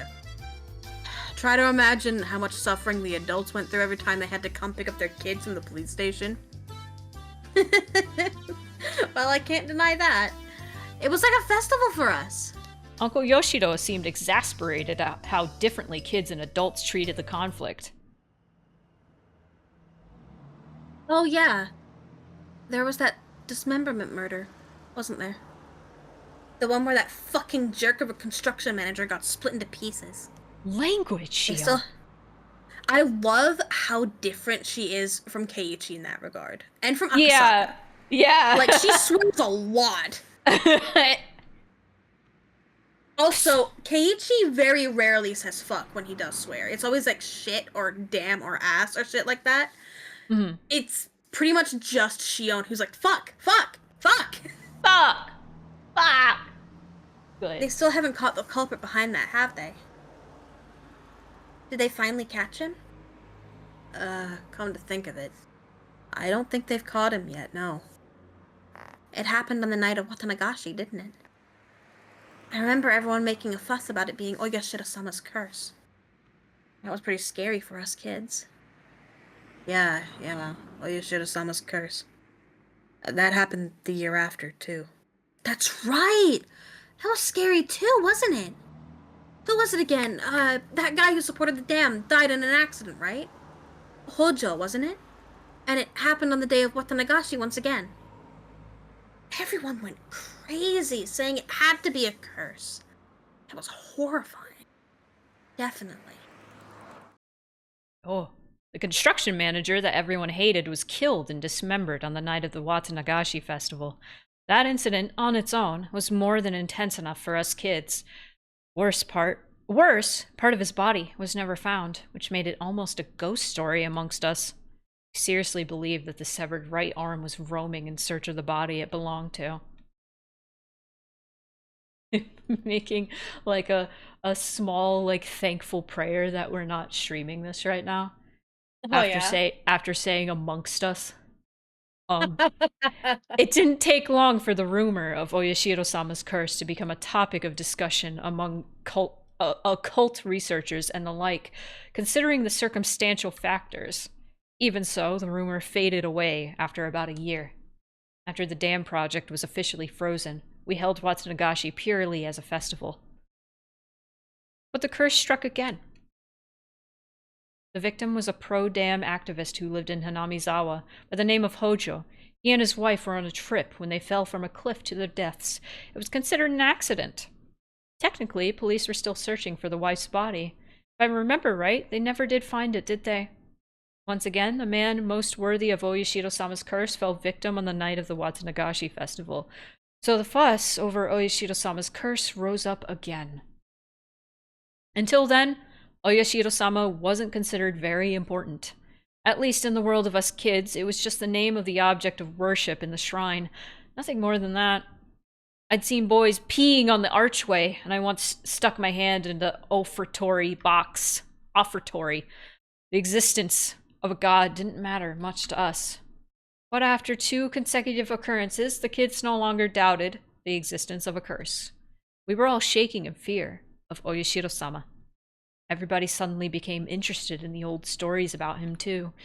We quietly listened to the musty old stories the elders had to tell, and we started genuinely believing in the tales of Oyashiro-sama's miracles, which any of us would have laughed away before.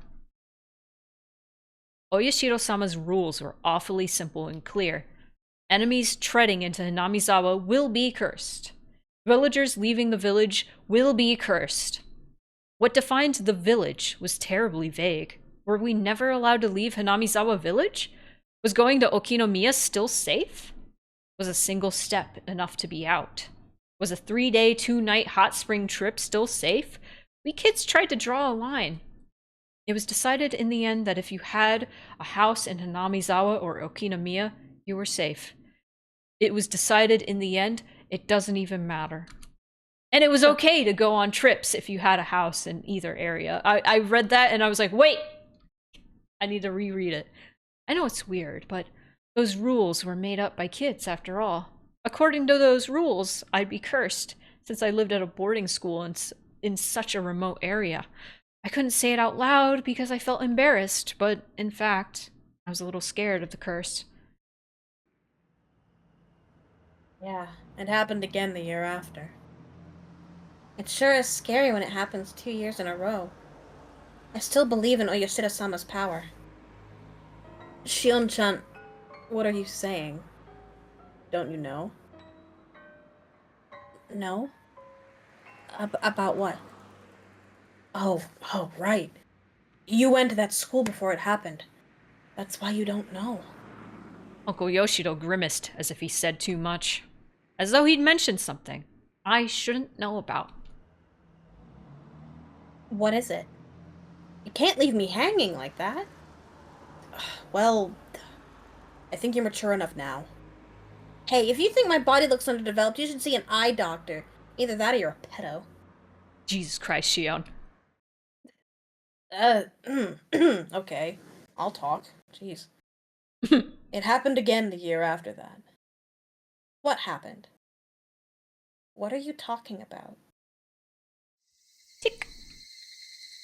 When I was very little, I always had this tick before I heard something bad. It was like a gnome who lived inside me was giving me a warning. What an interesting way to describe that. It was like a little gnome inside me, telling me, no! Something bad is about to be said! Sorry, I just hung up on that. He was poking me with a small needle. When I felt this tick before my parents called me, they'd always either chide me or tell me something bad. So I used to run away when I felt it. But my senses seemed to have grown dull over the years, even though my gnome poked at me. I just sat there. Why is this gnome poking you, Shion? Sentences that sound fucking insane in the modern day. Yeah! Just in general, I feel like that would have sounded insane back then. Jeez. A gnome poking me. Oh. The year after the death of the Hojos. It happened again. My voice is deeper now, by accident. Whoops. Last year, in other words. Did it happen on the day of Watanagashi? Again? 3 years in a row? That's right. You know there's a shrine in Hinamizawa? The Furude shrine? The priest suddenly died on the night of the festival. They said that the cause of the death was an unknown illness. And the same night, his wife threw herself into the swamp. There was a big uproar. The mayor even had to hold an emergency meeting. Silent Hill ass music. That was Silent Hill ass music. Ambient. Oh god, it's still going. Ambiance. Oh. Oh. I don't think the bit about the illness is true, but his death was very sudden. The priest was busy preparing for the festival and he'd gotten sick around that time, so I guess he died of a heart attack or something. But it's just crazy that somebody died on the day of Watanagashi again. It's the 3rd time in a row. It's unbelievable that so many people have died on that exact same day. The coroner didn't find anything unusual about the cause of death, so nobody suspected that anything was wrong. But you're right that the whole situation is abnormal. Only the people who were likely to be cursed died on the day of the festival. There must be someone or something behind this. Whether it's a conspiracy or a curse, there has to be. I decided to meet up with Mion at the library near the Okinomiya train station. It's not that I don't trust Mion, but I don't want to let her know where I live. Not many people use this library, so I won't see anyone from Hinamizawa here. It's very convenient for meeting someone in secret. After we discussed my life plan and work schedule, we moved to small talk. I've been away from this town for years. Things have changed. I asked Mion about those changes in detail in order to fill in the gaps. While talking about various things, I brought up what Uncle Yoshiro had told me about Oyashiro-sama's curse. Even before I left town, the curse had already struck twice. The dismemberment murder on the first year left quite an impact. And the year after, the pro-dam activist couple fell off the cliff on the day the villagers were enjoying their first Watsunagashi festival since the dam project was indefinitely frozen. This one also left quite the impact.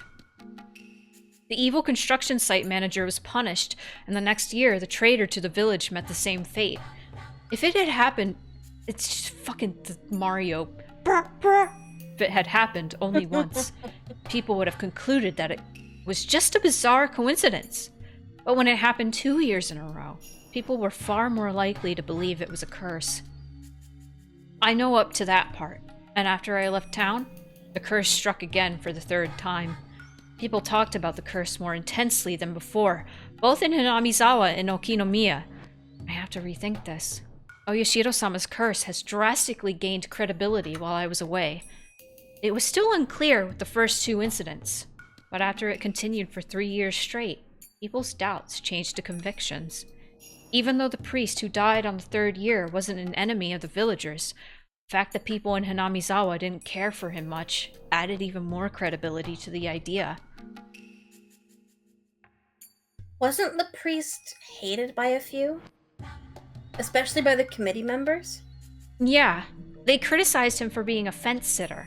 Toward the end of the dam conflict, the protesters were all taking aggressive stances, so they didn't like how soft he was being.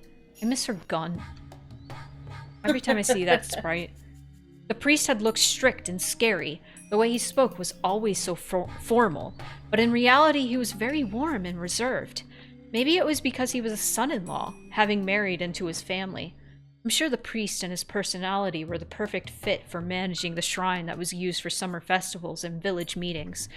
But that gathering spot style atmosphere of the shrine changed completely when the dam war broke out and it became the headquarters for the Onigafuchi Guardians. Prior to the dam protests, hardly anyone worshipped Oyashiro-sama. Of course, the devout elders paid worship to him, but the average person treated our god like how you treat fortune-telling.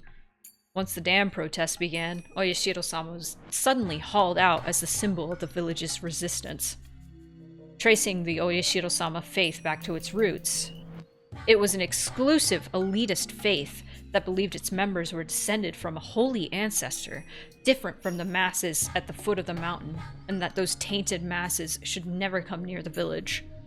Of course, such self-centered ideology wasn't acceptable anymore in peaceful post-war Japan, so this doctrine was abandoned over time.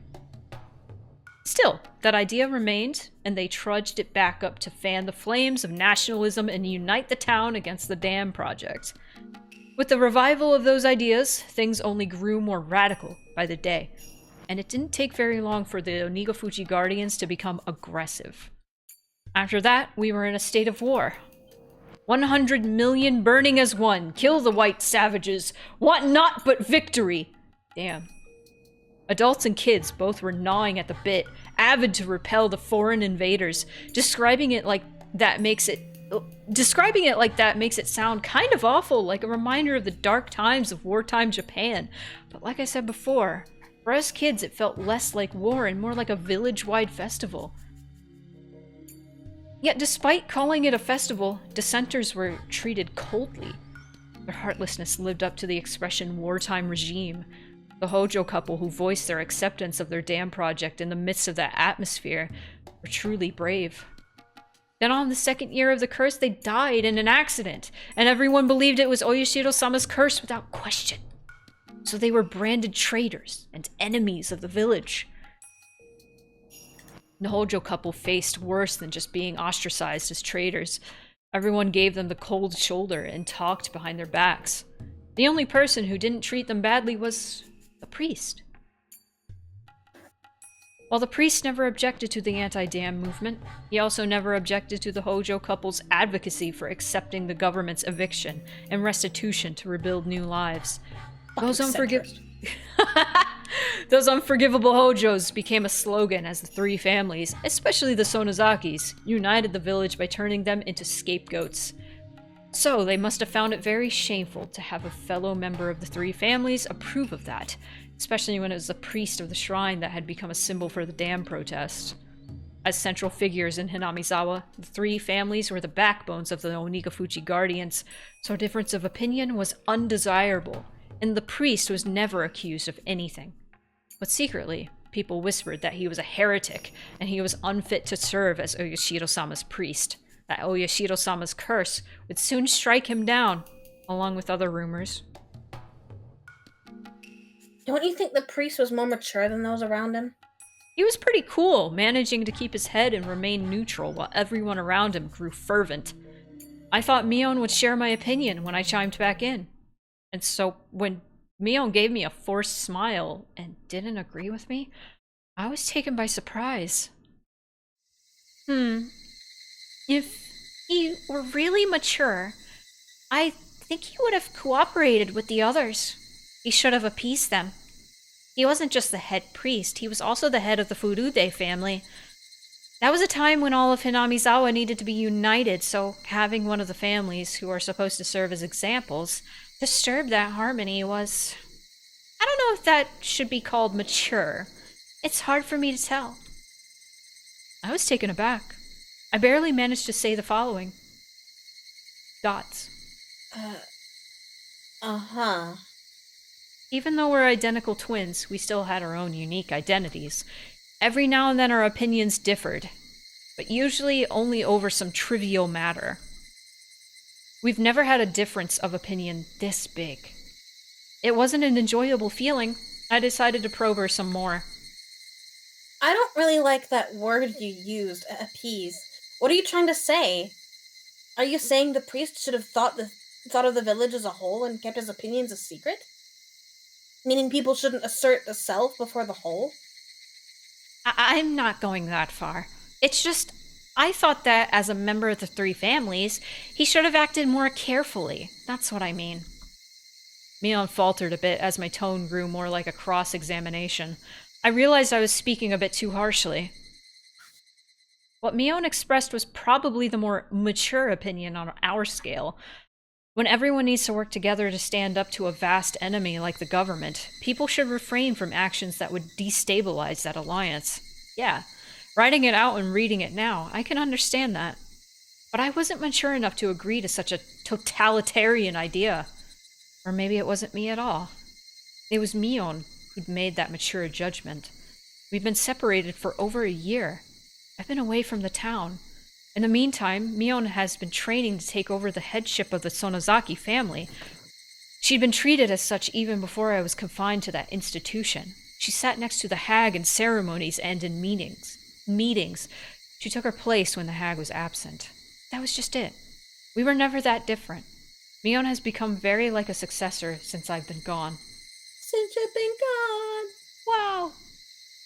Uh-huh. You sound like a grown-up now. She seemed to get what I was implying. Am I thinking like Granny now? That's good. You're the successor. You shouldn't think like the rest. You've definitely learned the art of ruling. I never learned anything like that. I'm just trying to act like her. You can do it easily, too. I don't want to. It's your role. Well, don't try too hard or you'll tire yourself out. I didn't mean to be cold, but Mion seemed to take it that way. She smiled as if trying to pacify me. I smiled gently back at her. Sis? I mean, Mion. What? What is it? Our separation has always been tough. Our names, the places where we live, and our bodies.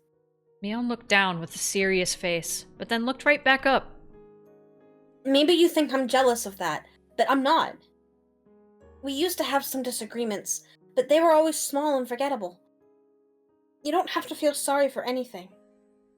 Up until birth, we were perfectly equal. Right after birth, we were separated by the grown-ups' priorities. I used to get mad about it when I was little. There's no denying that. But we don't have to start a disagreement over it. Mion seems to understand what I'm trying to say. We each have our own characteristics, even though we're identical twins. Only we know the differences. We're also dependent on each other because of them. Mion seems more dependent. She always worries about me. If somebody gave her a cookie, she'd divide it in two and give one half to me. If somebody gave her a candy, she'd wait until I said it was okay to eat it.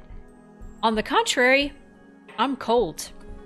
I don't care about others if I'm satisfied. I'd put the candy in my mouth right away. I have to emphasize that I don't hate her, and I'm well aware that she loves me. We both know that. Mio must have been hesitating to put the candy of the successor in her mouth and was waiting to see if I was okay with that. Do your best, Mion. I'll do my best as Shion, too. I tapped her forehead with my fist lightly. Mion put her forehead against my fist as if trying to feel the warmth. She's Mion, and I'm Shion. She's the successor of the Sonozaki family, and I'm just a vagabond. That isn't a distinction, but rather our individuality. We shouldn't worry too much about the other anymore. We should feel relaxed, living as who we are, with our own characteristics. I didn't have to say any of that out loud. We can communicate by touch, just like this. Okay. Thanks, Shion. No worries, Mion. Let's talk to each other whenever we want to. Like we've always been. That'll never change, okay? Okay. Okay. Mion kept nodding with her forehead against my fist.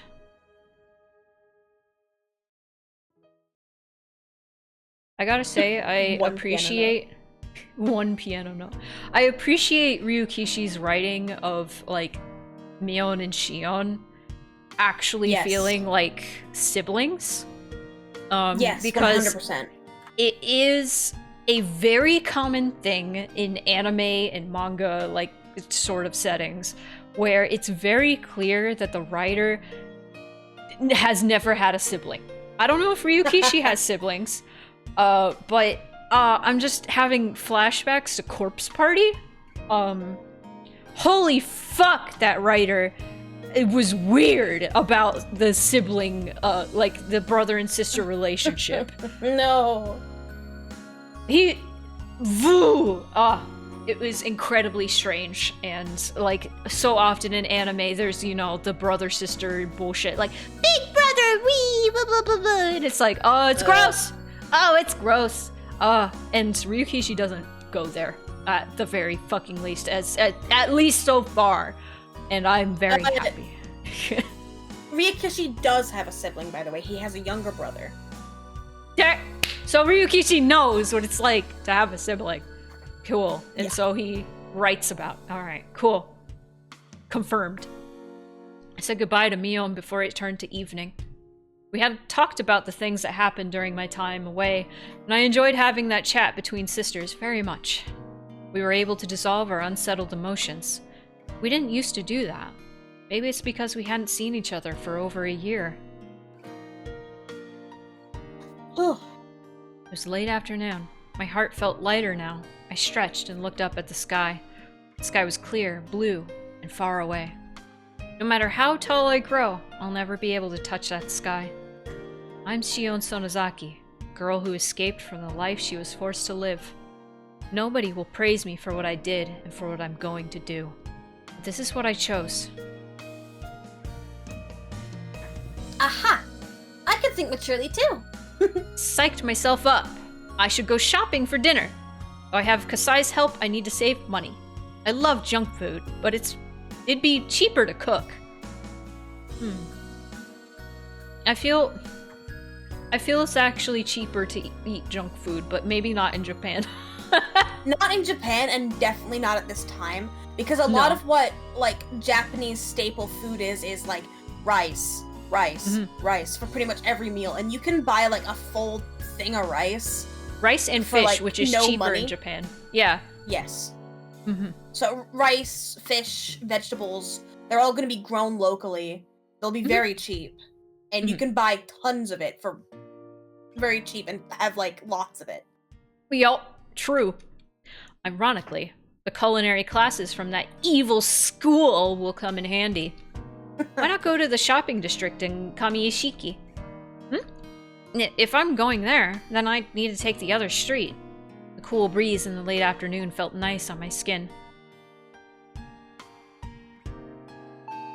I liked that added sentence there. It felt like unnecessary to say that, but it was a nice way to like say without saying it how Shion is feeling right now. Like she's feeling like, I'm sorry, I'm like pointing out all these like different like literary devices now because like my brain is just in that mode ever since I read those really bad creepypastas. Like I love writing and I love writing and I love reading and I love like how people use writing to make you feel certain things. It's just, I love it. Anyway. Like, you can very easily get, like, the mental image of Shion just kind of, like, closing her eyes and letting herself feel the breeze for a moment. Yeah, and feeling it's like freedom relieved. to her. She's been locked up in that school, which I don't remember if we learned more about what St. Lucia is like in this, but in Gosatsu we definitely do, and in Umineko we do, and it's more than just a boarding school. It's really bad there. It's really bad there. Is it like cult? Is it like a cult? I wouldn't call it a cult in the same way that, like, you'd see, like, a cult in a story where it's like they're secretly doing, like, demon summonings there. No, it's just fundamental, terrible, terrible ways to treat young girls. And it's a very Catholic kind of culty.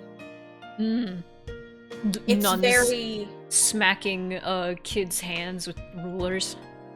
Worse. Or worse. But that kind of area, but worse. Got it. All right. Kasai came to the door while I was putting stuff I bought into the fridge. Wait a sec. I'm coming.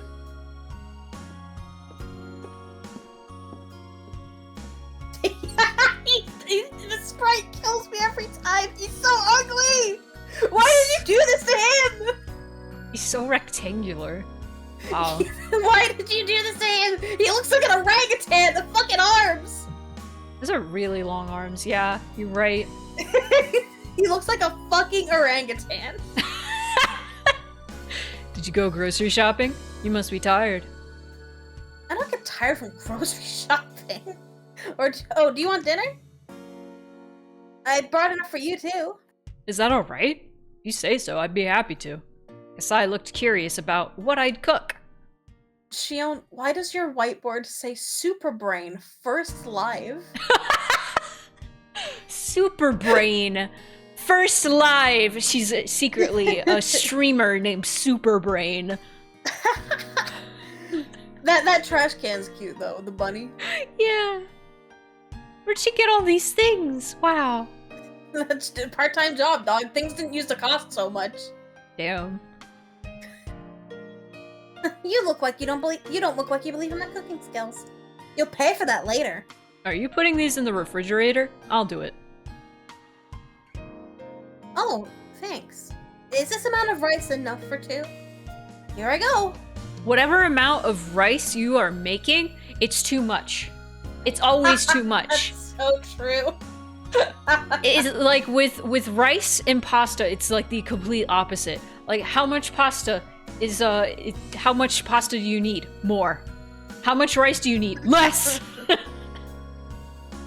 Kasai skillfully packed food in the fridge while glancing at each item in turn. He noticed something. Shion-san, do you still take canned food? I hadn't bought any. That was, of course, on purpose. Must be hard to avoid it. I know, it's illogical. Maybe I could eat it if somebody forced me to. No, on second thought, I definitely couldn't. I feel really sorry. I know I was out of line then. Please forget about that story. Shut up! Men shouldn't hang around in the kitchen. Go watch TV or something. Shion's sexist moments. I like specifically that she utilizes misogyny like that. It's a very good character trait. Yeah. Kasai chuckled. She'll be and laughed. misogynistic when it's beneficial to her. I know this sounds stupid, but I hate canned food. That does not that's not stupid. That is totally reasonable. As somebody who hates canned food. I'm just thinking, in the modern day, Shion would be one of those "I'm just a girl" TikTokers. I'm just a girl. I hate canned food. I know it's weird, but escaping school is a pink job. Jesus Christ. If somebody told me there was canned food in a meal I just ate, I'd throw up. Okay, maybe that's a little fucking stupid. She has a reason. It started with a silly thing. Okay. I was traumatized by canned food. No. Oh, okay. All right.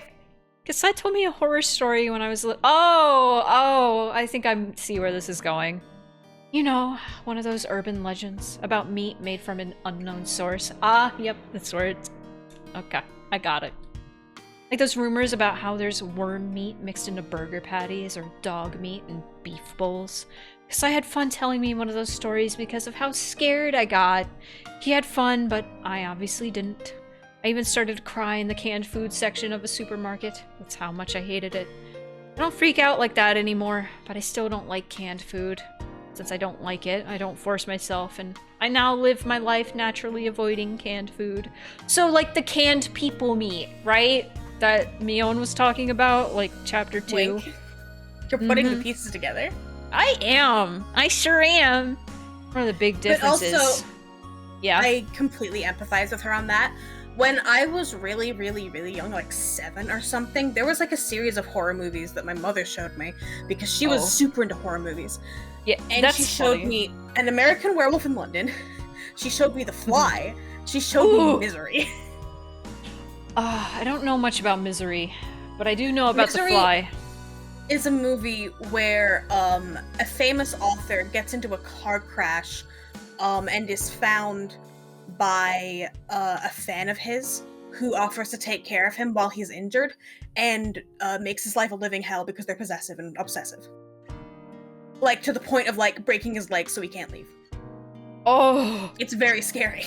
It's very fucking scary. I need Especially to... when you're 7! What? Jesus Christ. I saw clips of The Fly when I was, like, 12. I still can't watch that movie. I still can't. When I was, like, 12, I saw clips of The Fly, and I couldn't sleep.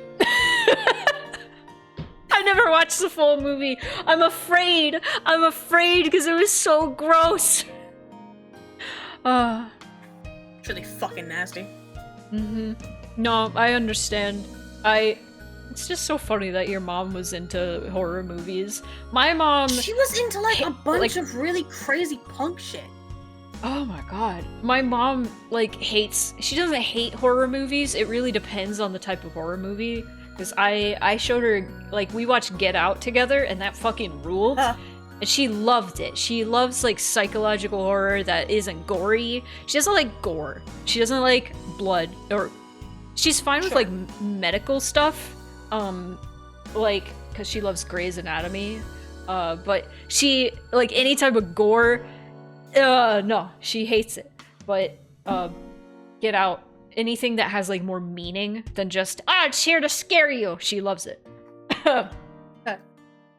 Anyway, one of the big differences between us twins is that Mion doesn't have this issue. Kasai feels responsible for this, but he can't rid me of that fear. Still, a flaw like this is actually a good thing. Otherwise, I'd be too perfect. She's so cute. That's a good way to look at it. I do love her so much. Kasai, set the table, would you? Smells good. Thank you for doing this. If this isn't enough food, you can go to a beef bowl place later or something. And don't turn off the TV.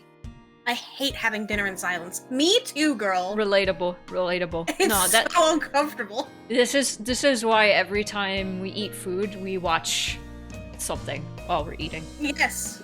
because I grew up with my dad having to like turn on the TV or having to turn on music whenever we ate, because he's like, I can't stand silence and then the clinking of silverware. It makes me anxious.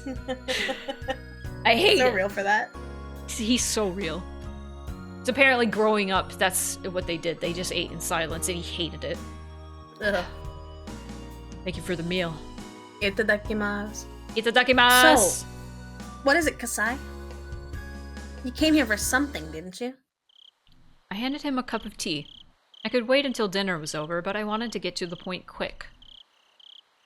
I thought I should wait until we finished, but would you mind if I talked while eating? It's been bugging me since you got here. It'd be much easier for me to eat if you started talking now. We received a phone call from the school today. Today? That's late. Sounds like they didn't want to make it public. So what happened? Akane-san took the call. She said she was going to tell your father when the time is right. Akane-san is my mom. That's what Kasai calls her, and he's known her since before her marriage. So, what did she say? I was lucky she answered the phone, since she's relatively on my side. Other than calling you a brat, she didn't seem surprised by this outcome. I see. So she hasn't told Dad yet. She's probably waiting for the right moment. I think she's going to in a couple of days. Dad is on Grandma's side, so he'll definitely talk to her if he hears about it. Then she'll have her men bring me to her, and depending on my explanation, make me offer a finger or two. Scary. Scary! I wish you could laugh it off, but please remember you're not the only one who... Ouch. You're eating too fast! I cooked too much rice and miso soup, so you'll have to have another round. At least 3 helpings, alright? That's a lot of rice. A few days later. I'm so hungry, I want some. I'm like, oh, I have like protein drink and I could drink in a minute if we want to take a break or something, but... Sure! In a bit, let's keep going through the scene. Yeah. And then we can have a little snack break maybe. A few days later, Mion told me that the hag had heard about my escape. So, how did she take it? She was furious. She said that if you were in Okinomiya, she'd get you right away. Scary. And? Is Dad doing anything? And they'll hold a family council soon to see if any of the family members are hiding you. It doesn't look like she'll have the greenhorns search for you all over town, though. Holding a family council means that things will remain in the hag's hands alone. She won't search the town for me. It's like she's unofficially approving my presence. Of course, I'll get caught immediately if they find me in a large public place. Seems like Mom did a lot to help me. I can tell she's being supportive. It's a long story, but my mom is sort of an outlaw, even though she's of the Sonozaki bloodline. A long time ago, she had a huge fight with the hag because she hated the family rules and traditions. She was even excommunicated. My mom was supposed to be the successor, but she was deprived of the title, and Sis took her place instead. While she's quiet now, Mom's still an outlaw. She's always been on my side because I also hate rules and traditions. Dad was flaring up at first, but Mom pacified him. He can't win against her, after all. Okay, thanks. Let me know if something comes up. If things really go bad, I'm ready to leave town. I can't let Kasai, Uncle Yoshiro, or Mom lose face. Sis, I know what you're thinking. You're asking yourself why only I have to go through this, even though we're twins, aren't you? Mion was silent. That meant yes. It isn't fair that only you have to live like this. It's absolutely not. Thanks. I appreciate your feelings. Tell me when you want to go out. I'll arrange my plans so that I can trade places with you. She sounded apologetic. I shouldn't go quiet or agree with her. She sticks to things a little too much. When she goes down, she'll stay there for a while. So I just told her simply. Thanks. That's really nice of you. Okay, I'm hanging up now. Talk to you later. Ba-ba-ba-ba. End of chapter? Maybe not. I guess we'll find out. Da-da-da! It is! Alright. Alright, let's A sit. smug diary. Smugged. Alright, let's save, and I can pause.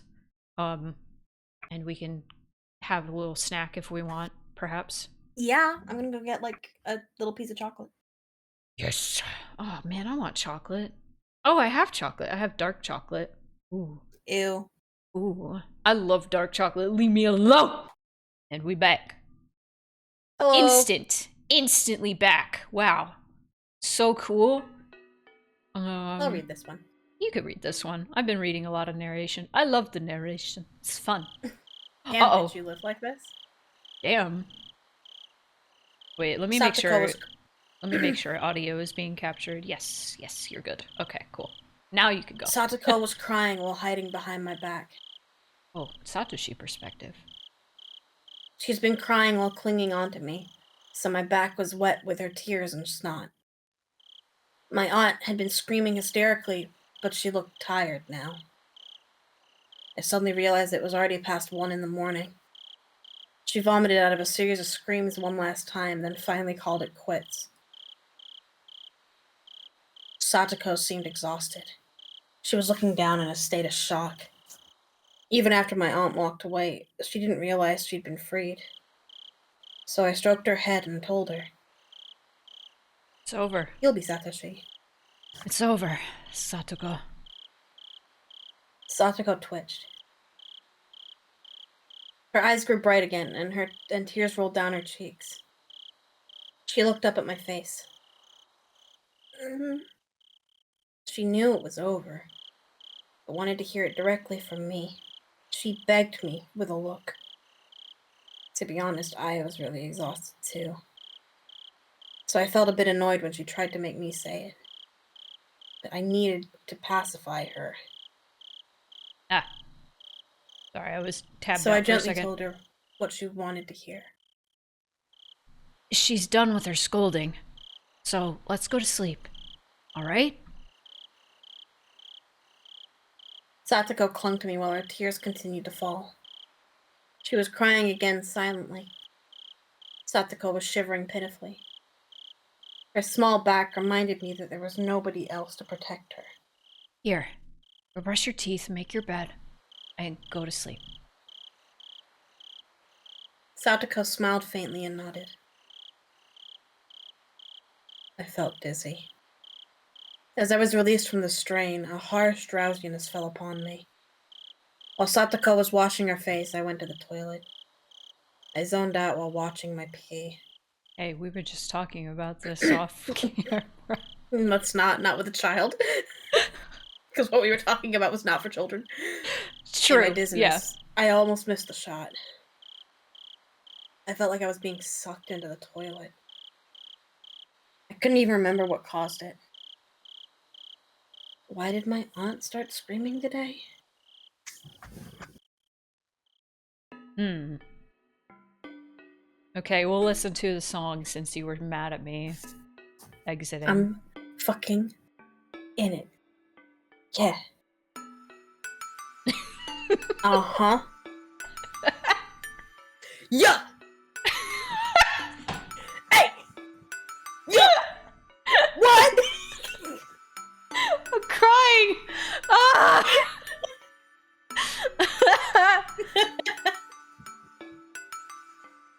Let's get it! Throw Okay, up! we're good. Okay. Alright. Do you, do you ever, is something ever so funny to you that you just kind of, like, immediately start crying? I'm glad I could make you laugh. Yay! Yippee! Spoonie is my friend! Do you ever laugh so hard you cry? Is that a common Yes. occurrence? Okay. Always. Constantly. I am okay. constantly laughing so hard I cry. I It doesn't, happen immediately. I have to wind up to it, but, I often laugh hard enough. Tears, it's not tears streaming down my face, but I could feel, the same feeling you feel when you're about to, cry from sadness. For sure. For sure. But apparently, like Case, like that doesn't happen to them, and there's so many times I've laughed so hard, like there's just tears, and they're like, I never knew that was like people that actually happened, and I'm like, no, Always. always. I am full of laughter and dreams.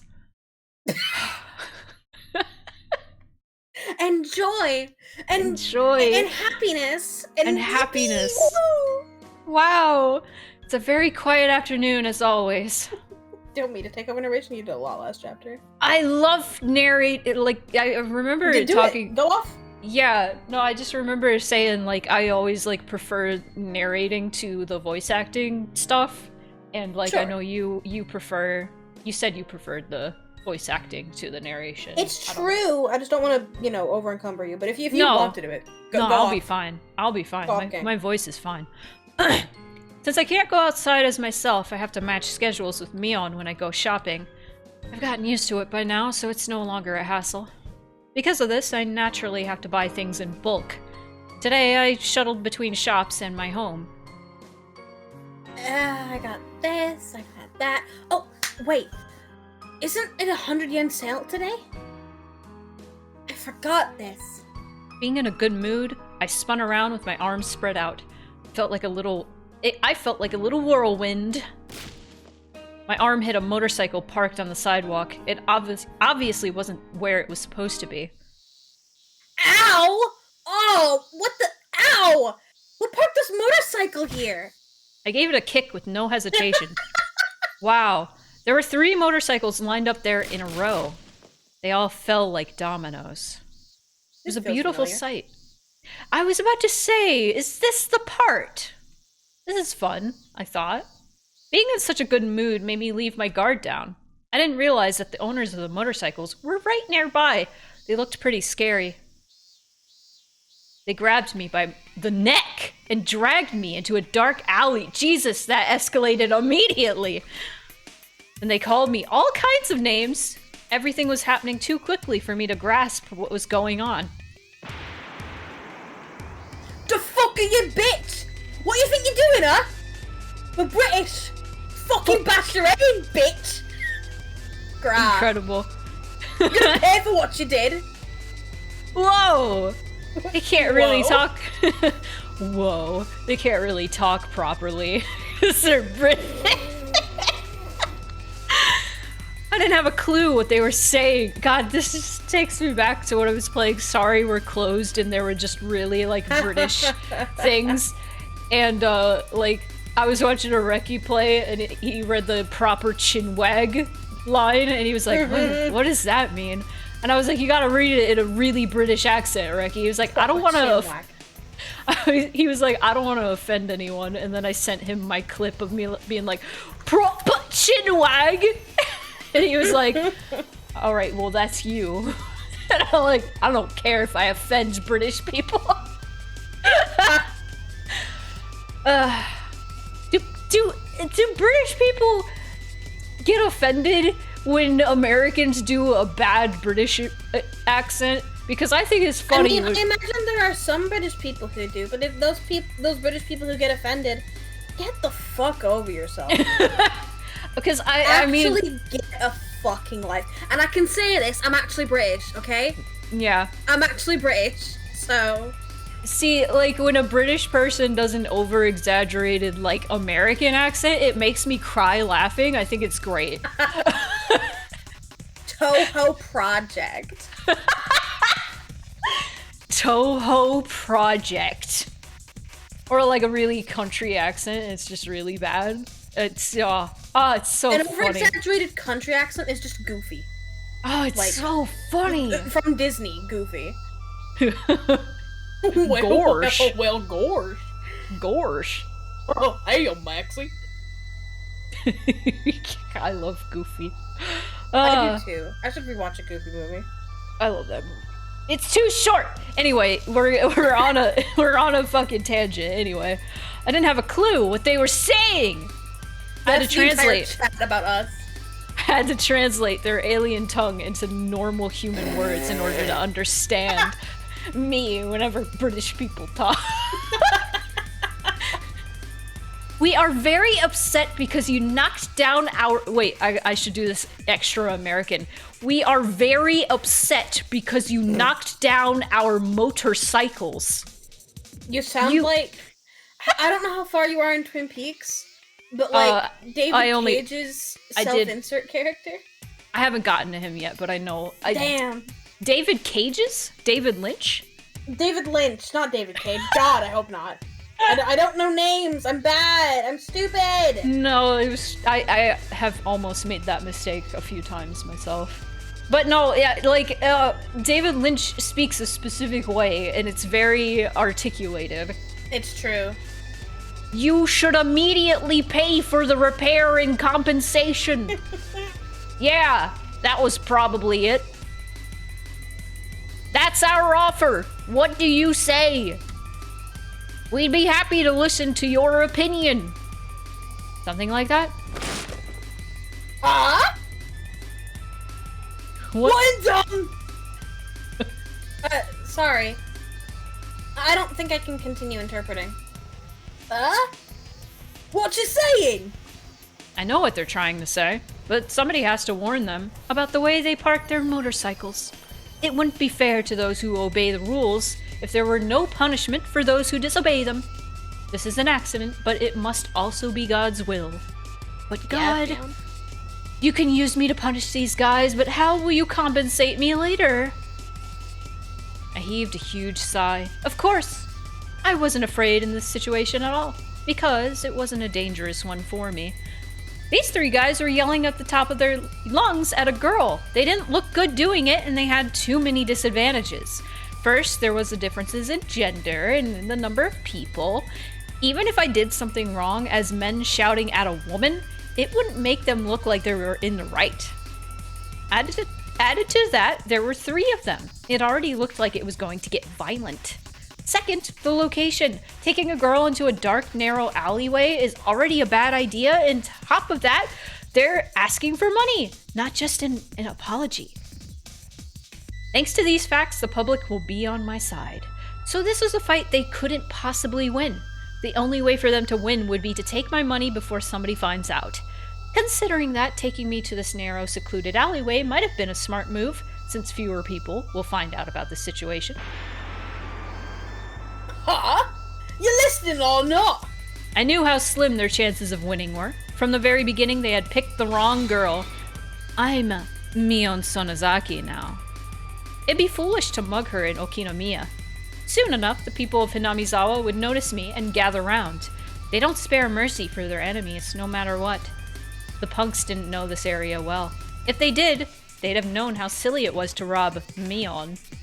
Plus, the alleyway isn't always as empty as they assumed. This side street is a shortcut which local people frequently use on their way home. In the late afternoon, many people will be passing through here. That time had almost arrived. If I held off a little longer, the street would soon be filled with people. Then the punks would have to go away. I didn't have to do anything. I just had to wait in order to win. This was a simple fight like that. While they could hurl abusive language at me or lift me up by my collar, they weren't actually going to resort to violence. Cheers to the educational system for ingraining the ladies first mindset. But as a wicked person, I wanted to toy with them a bit. So toys, even though I could win this by waiting. Stop. I wanted to paint them as even more villainous and drive them into a corner that would be even harder to talk their way out of. That demonic desire was rearing its horns. To put it plainly, I'd only need to act as the poor, helpless victim a little further. Like the pathetic, pitiful, tragic heroine everyone wants to sympathize with. In a case like this, I shouldn't start crying immediately, because they'd get nervous and draw back. If it were a truly threatening situation, that would work, but I needed something different here. I'd pretend to be strong at first. In fact, I thought, why don't I challenge them? And eventually... I love this level of analysis that borders on the sociopathy. Yeah, it's great. And eventually, I'd start trembling, my voice would fade, and I'd get tears in my eyes. It'd be even better if I played the role of a strong girl who's slowly giving into fear. Mion and I are probably the only ones who are capable of pulling that kind of stuff off. Well, I'm probably better than her. Why don't you let me go now? I already apologized. I talked back with a little hesitation. Am I getting tears yet? Yes! By the way, I've heard men can't shed tears on command. I feel sorry for them. I can't shed tears on command. Neither can I. Whoa! We're men! Nice. The 3 punks faltered. Pog! The 3 punks faltered a bit due to my sudden change in attitude, but they soon started yelling at me again. I had to keep it going. That way they'd blatantly look like they're picking on a helpless girl. Please forgive me. What you doing? What's with this girl, huh? I don't... Maybe you should apologize like that from the start. It looked like they were laying off a bit. Did I overdo it a little? It'd be boring if they let me go now. At that moment...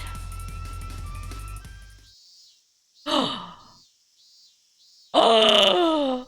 We get And to this see boy him! Wow! That has been a fucking enigma for 4 episodes straight. The boy! Cut it out! Don't you see her crying? Stop it!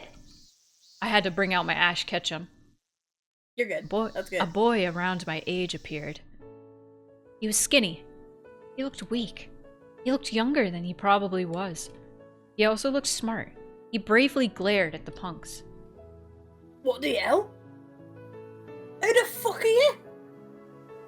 Back the fuck off! Rarg. The punks turned away from me to face the boy instead. The boy looked a bit agitated when the punks started yelling at him. They sure were ruthless. The boy must have known that from the beginning. He must have known that he was going into a dangerous situation. Yet he didn't hesitate. Fucking say something! Why don't you answer us? He must have wanted to shout back at them. But he probably never used that kind of language in his life. So he couldn't have expressed his feelings out loud. He might have not even known what to say. So he just kept on glaring at them to let them know that he wasn't going anywhere. The 3 punks, though, might have thought he was just lost for words in his fear. But I knew different. The boy was overpowering them with nothing but his will. Satoshi, he's like the controlling pizza with his mind right now, but like fucking squishing their brains instead. The punks were losing, so they resorted to violence. Oh, my son! They grabbed him and knocked him down. They hit, kicked, and tossed him around. It looked painful, but I knew. It was his victory. It was his victory. In the end, it doesn't even matter. Wait, do I have my Zoom thing ready? It doesn't even matter. This song. It's so good! Local passerby. Stop the punks. Passersby. It's such a simple melody. Also, here's the key change, by the way. Mm-hmm. The key change that killed you. Key change that fucked me up. They made no further fuss and just went away. The boy stood up. He was covered in dust. He smiled when our eyes met. Not a bruise on that motherfucker.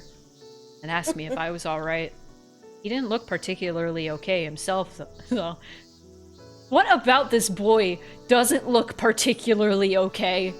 Everything about him. Sprites. Listen, all you had to do was do a little overlay and get a little smudgy brush and put it over his eye.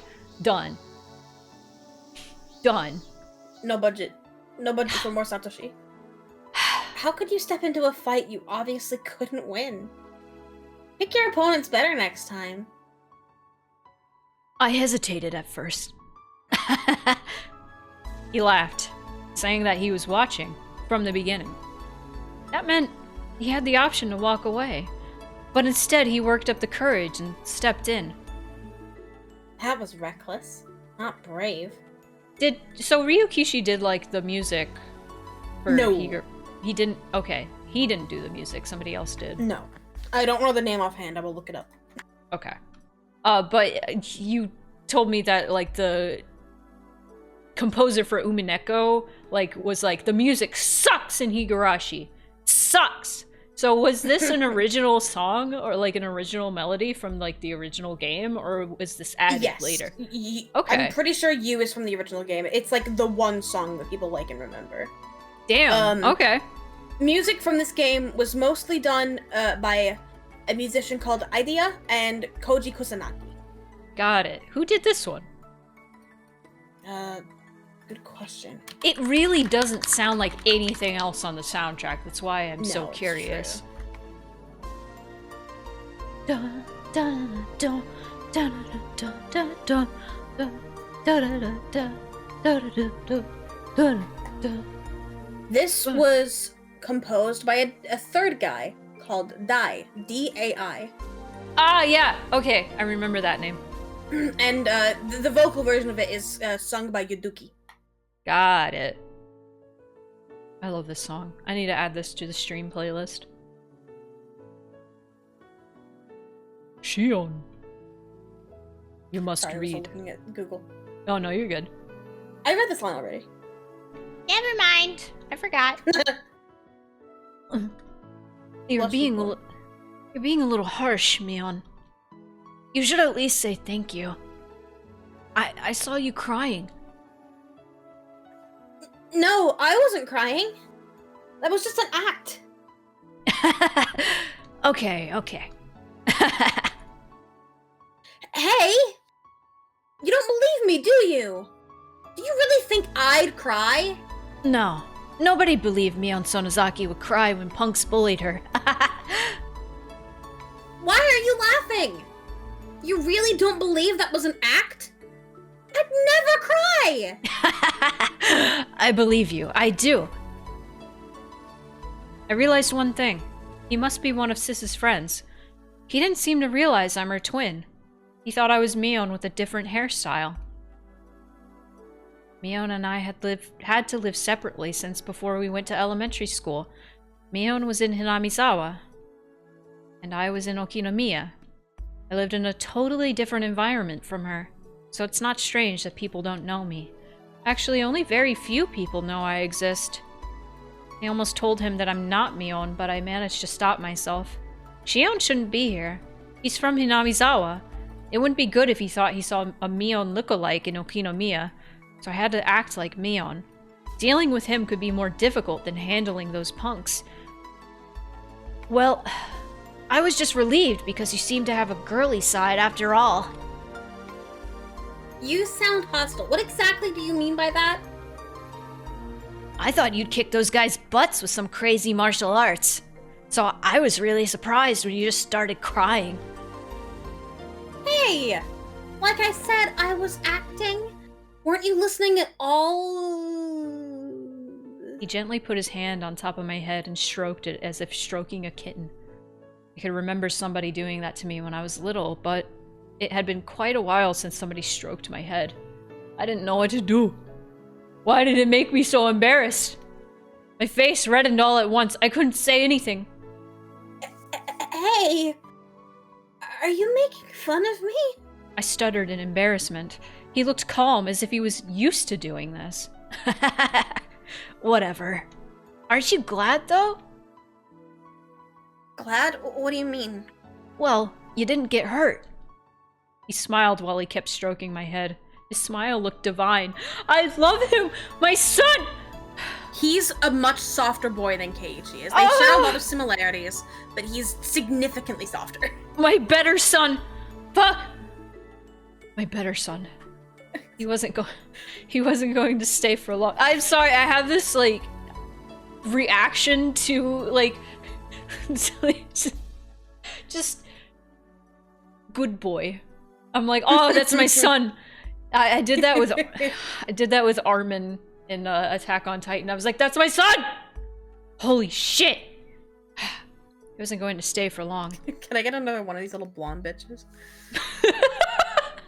No, if there's like a 14-year-old boy who's blonde and sweet, I'm just like, ah! No! That's my son! Fuck! He'd already saved me from those guys after all. Now I'm thinking of Chadley. And I'm pissed off now. And I'm like, what?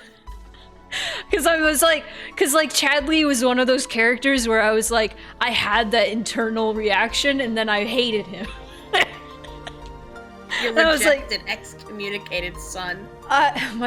my son whom I hate. Well, I need to get... Well, Cloud, I need to be going. No, fuck. No! Get that shit out of here! I don't want him talking in my Higurashi streams. He was already talking through my controller. I need to be going. So I should head off now. Okay. I wanted to go through all the steps of meeting someone for the first time, but he didn't. As far as he was concerned, he just saved a friend from danger and wanted to leave quickly to avoid seeming pretentious. He and Mion must be friends who knew each other well, so I couldn't bring myself to ask, "What's your name?" Mion's friend smiled once again. His smile looked as refreshing as a clear blue sky. This time he smiled a bit mischievously. Don't worry. I won't tell anybody you were crying. I'm gonna tell everyone. Well, nobody would believe it if I told them anyway. Nobody would ever believe that our invincible class president cried. He patted the dust off his butt once again. Okay.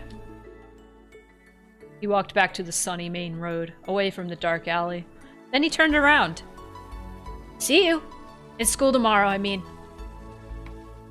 Yeah. See you in school. She's in love with him, I hope. He disappeared into the brightly lit street. I continued to sit in the gloomy alleyway. I could no longer see him. I was just staring absent-mindedly at the bright light. That was the first time I met Satoshi-kun. I love my son. Doesn't this feel great knowing what happens? Yeah. I'm not even allowed to walk freely under the sun. I met a boy on a sunny day. How come a perverse girl like me fell in love with his innocence? I love Satoshi. That must be Satoshi. He looks like what you described, and he has a habit of stroking people's heads. Uh-huh. His name is Satoshi-kun, eh? The boy from earlier is called Satoshi Hojo-kun. Mion said that he's always daydreaming, so she didn't believe that he saved me at first. His little sister is always kicking his butt. Uh-huh. He has a little sister. Yeah, her name is Satoko. She's funny and shrewd, but is quick to cry when she's cornered. She's fun to watch. But things have been rough for her lately, so she's feeling a bit down. His sister came up naturally in the conversation. I tried to soak up every scrap of information about Satoshi-kun. Why? Why am I trying to ask so much about him? As I asked myself that, the feeling I got when he stroked my head came back to me. I must have been blushing. Hello? Shion? Sorry. I'm here. I'm listening. To start, I hear Satoko's on bad terms with her aunt. Satoshi's mature, so he knows how to conduct himself, but, when bad things happen, Satoko really lets herself go. What Sis told me was very interesting. She told me that the parents of Satoshi-kun and his little sister are dead. You knew that already. Satoshi-kun and Satoko are now living with their uncle and aunt. I never say aunt. Aunt. They don't seem like very respectable people. They're always fighting, and the uncle is cheating on the aunt. He mostly lives with his mistress. Satoshi-kun and Satoko entered into that unwelcome environment. What surprises me the most is the fact that Satoshi-kun's parents were the Hojo couple, who were the leaders of the pro-dam activists. That fact must have added something to the situation. I don't know what kind of stance the uncle and aunt took during the dam conflict, but they must have taken some indirect blows. Satoshi-kun's parents died after bothering them so much, and even left them their children. The uncle and aunt obviously can't love those kids. They could. Things have gotten worse this past year, too. Women can be really nasty bullies. That is true, actually. That's facts. It's real. Sometimes it doesn't matter who they're bullying, even if it's a kid. On top of that, women tend to care less about propriety than men. As a result, Satoko seems exhausted with it all. I can imagine Satoshi-kun bravely protecting his little sister, just like when he saved me. So, he must be exhausted too, right? Uh-huh. You must be covering for Satoko all the time. So wouldn't you normally assume that he's also feeling worn out? Well, I don't know. Had I said something wrong? Mion sounded a bit taken aback. So that meant Mion can't tell how he's feeling. Because he's always wearing that blank look. So she never considered it. How can she be that insensitive and even though she's around him all the time? I was amazed to realize that. Well, anyway, what does he usually do? He looked smart, so does he read a lot of books? Yeah, you're right. He likes to read.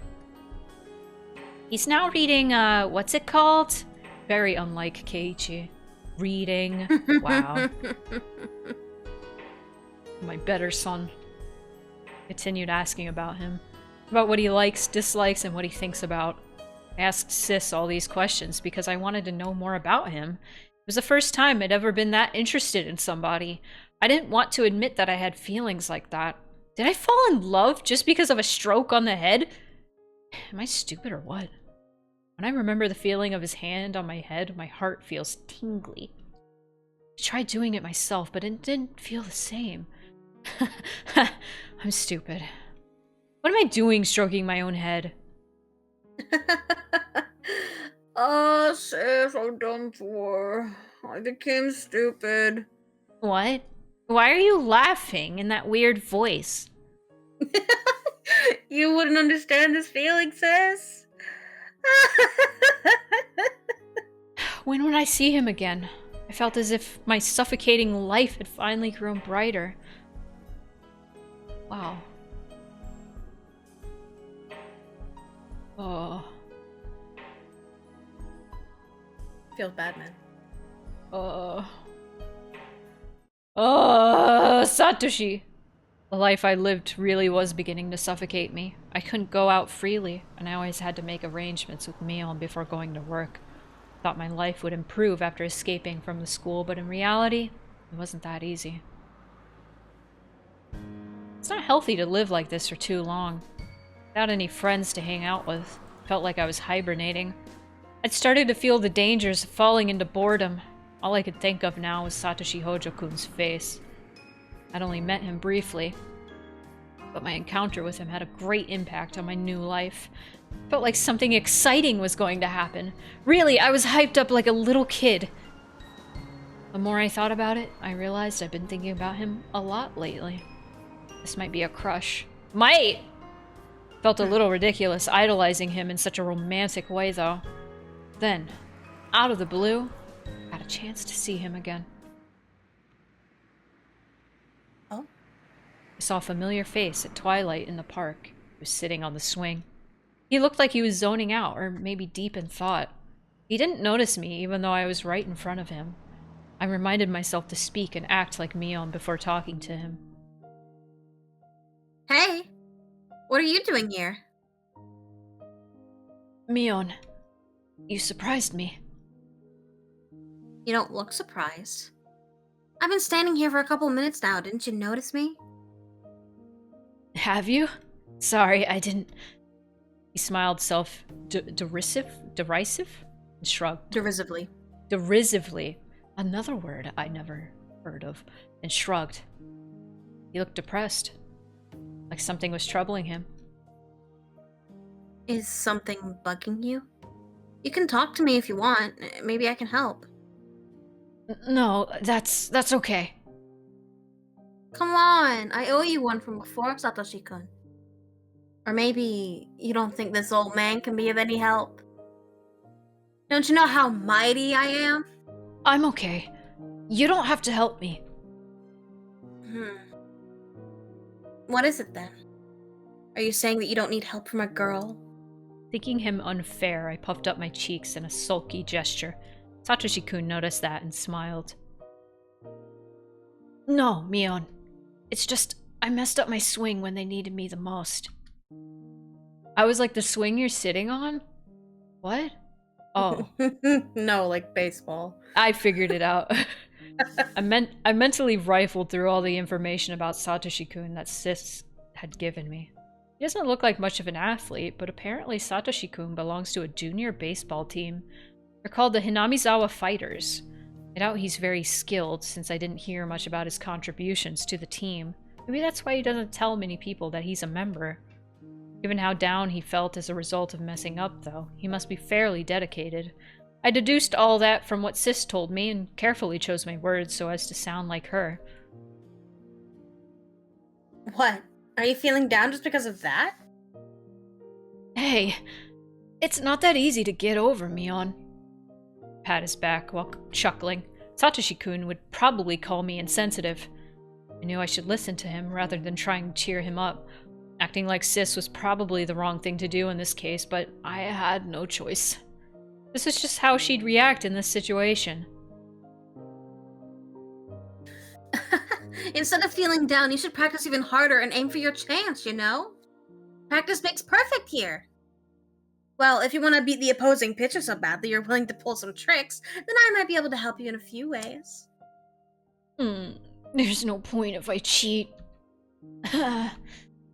Satoshi-kun hung his head after letting his regrets out with a big sigh. Surrender, defeat, resignation were all visible in that gesture of his.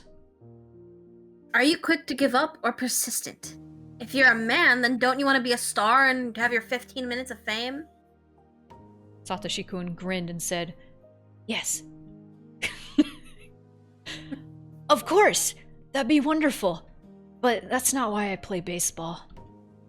I just have fun batting and throwing the ball. You can understand that, right? This old man isn't sure. I only love games that I can win. I don't understand how you can love something when you can't be the best at it.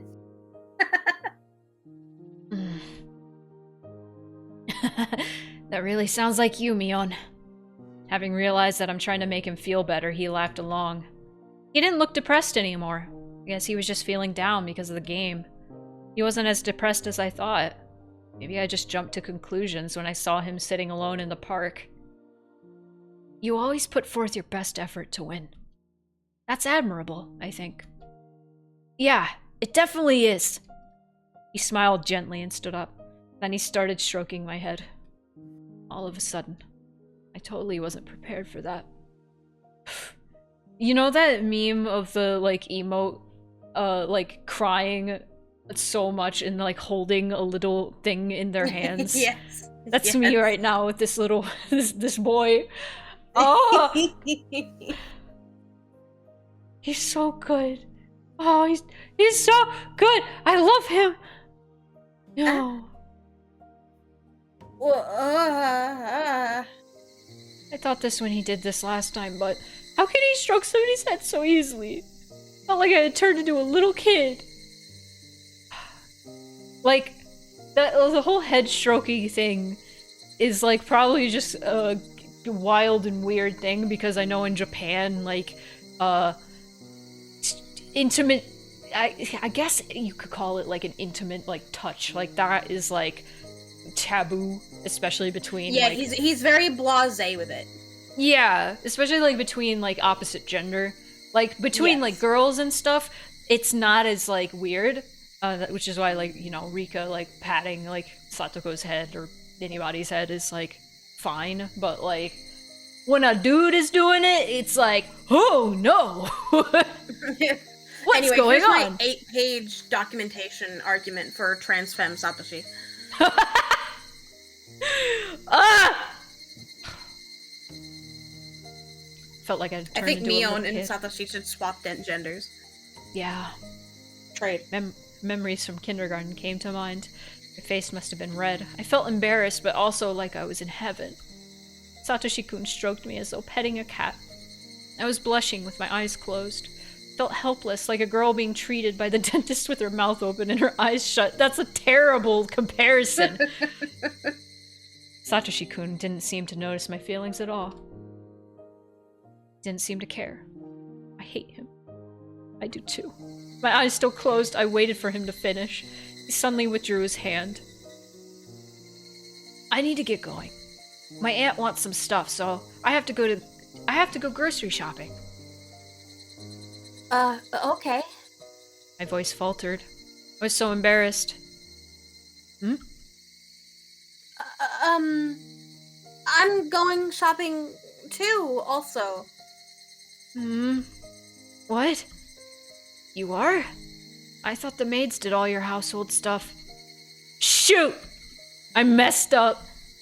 In the main Sonozaki house, the maids do everything. Therefore, Mion hardly goes grocery shopping, and she's bragged to some people about that. I should have known better. Still, it wouldn't be too hard to find an excuse. I just happened to be in town, so I thought I'd help out with the household stuff. Is that a problem?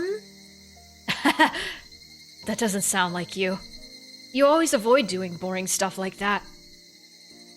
You talk too much. Ooh, stop stroking my head.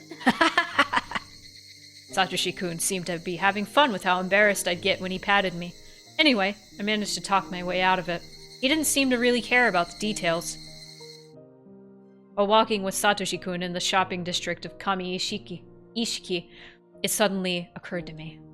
Why had I messed up? I'd known Mion would never go grocery shopping, but what an amateurish mistake. Did I make that mistake when I was pretending to be Mion? No. I was probably speaking as Shion. I couldn't keep lying to myself. I had to just admit. It was simply because I wanted to spend as much time with Satoshi-kun as possible. It was easy to see why I was so attracted to him. I'd found something intriguing in my boring life, and I didn't have to feel tense because he thought I was somebody else.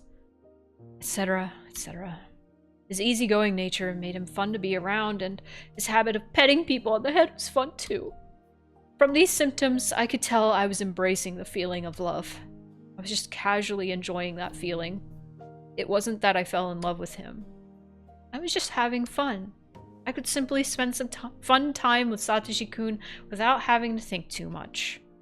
I do enjoy Ryakishi drawing that, like, very specific line between being in love with someone and having, like, a crush on them. Yeah, no, it's really good. It's also, it just makes me melt, like, how this is written.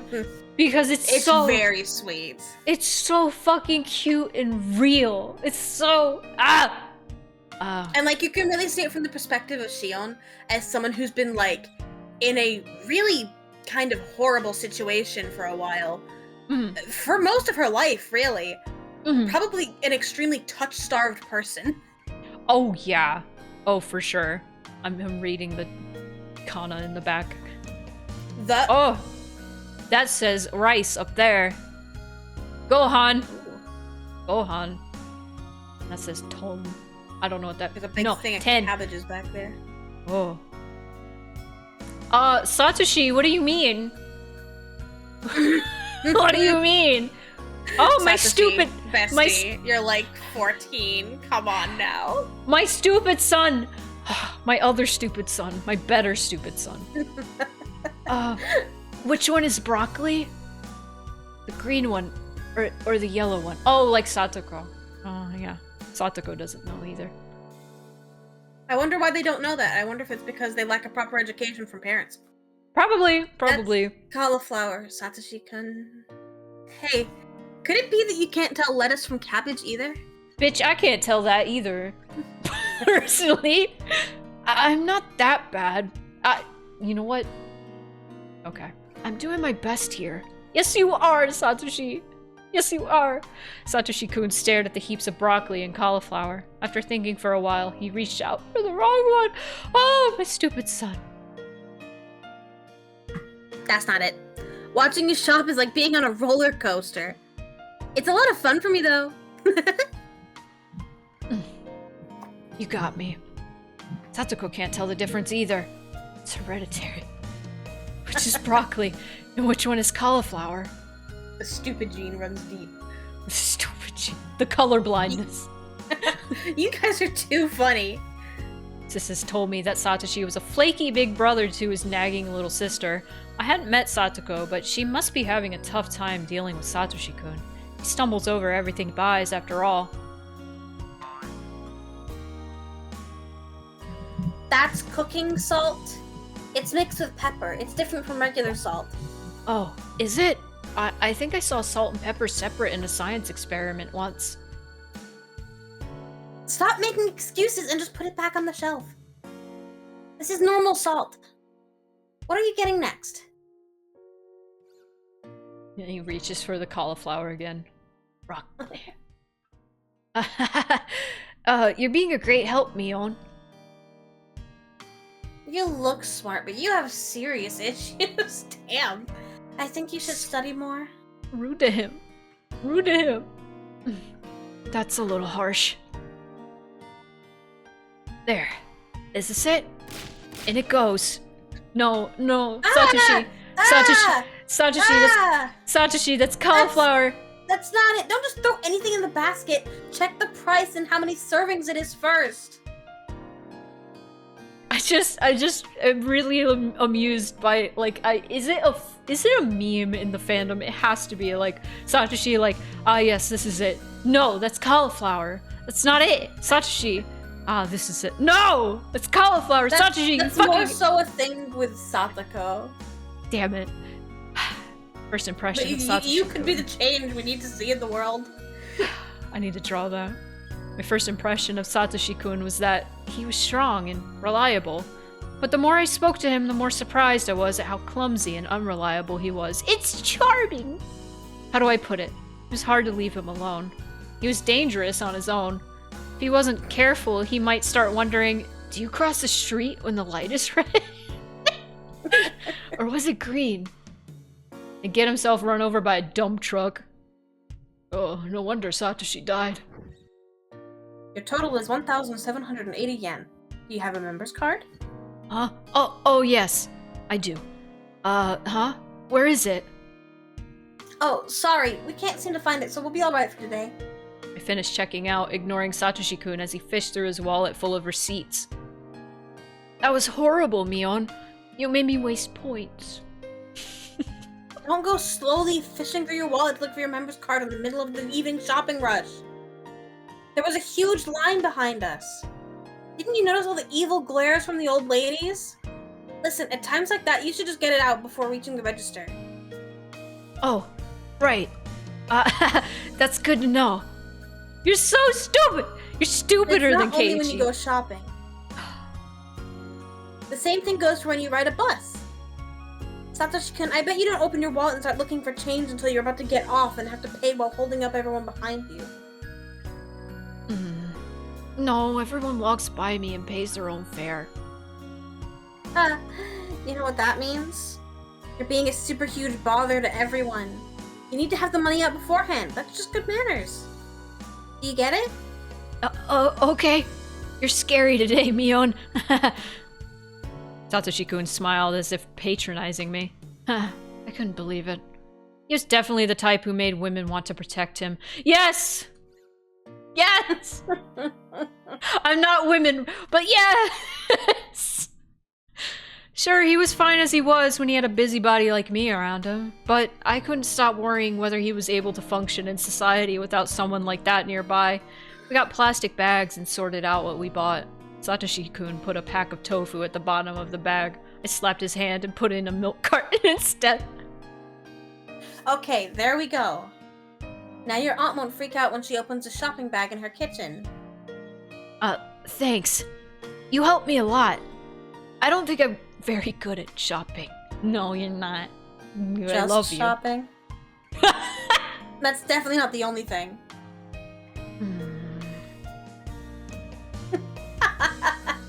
I'm just kidding! I'd realized a few things while I was spending time with him today. He's not just bad at shopping. He's also chronically clumsy. In general, you could call him a slow thinker. That meant when he stepped into the quarrel with the punks, he must have needed a lot of courage. He might be a simpleton, but he's not stupid. He's aware of his weaknesses. So he must have been aware of the danger in that situation. He could have chosen to walk away even though I was in trouble, but he chose to be a man and stepped in. That was really admirable of him. Whoa. Don't say that! Good boy. You did a great job. There. What is it? Don't stroke my head. I'm rewarding you for shopping successfully today. There, there. You're making fun of me, aren't you, Mion? No, I'm not. Can you go home by yourself? Do you know how to get there? You are making fun of me. Satoshi-kun's sulky face flushed red. Aw, he's just too cute! Yeah! At that point, I caught a glimpse of a billboard from the corner of my eye. Piano lessons. Call... Abacus. Abacus? Is that how you say it? Class. Yep. Junior baseball team. Members wanted. It was a posting for the team Satoshi-kun belonged to. It showed the day, time, and place of their next practice. By then, I knew just how flaky he was. I figured he must be just the same when playing baseball. Satoshi-kun realized that I was reading the posting. He looked uncomfortable and walked away. I know what you're thinking. I beg you, Mion, don't come to see me playing baseball. Am I right?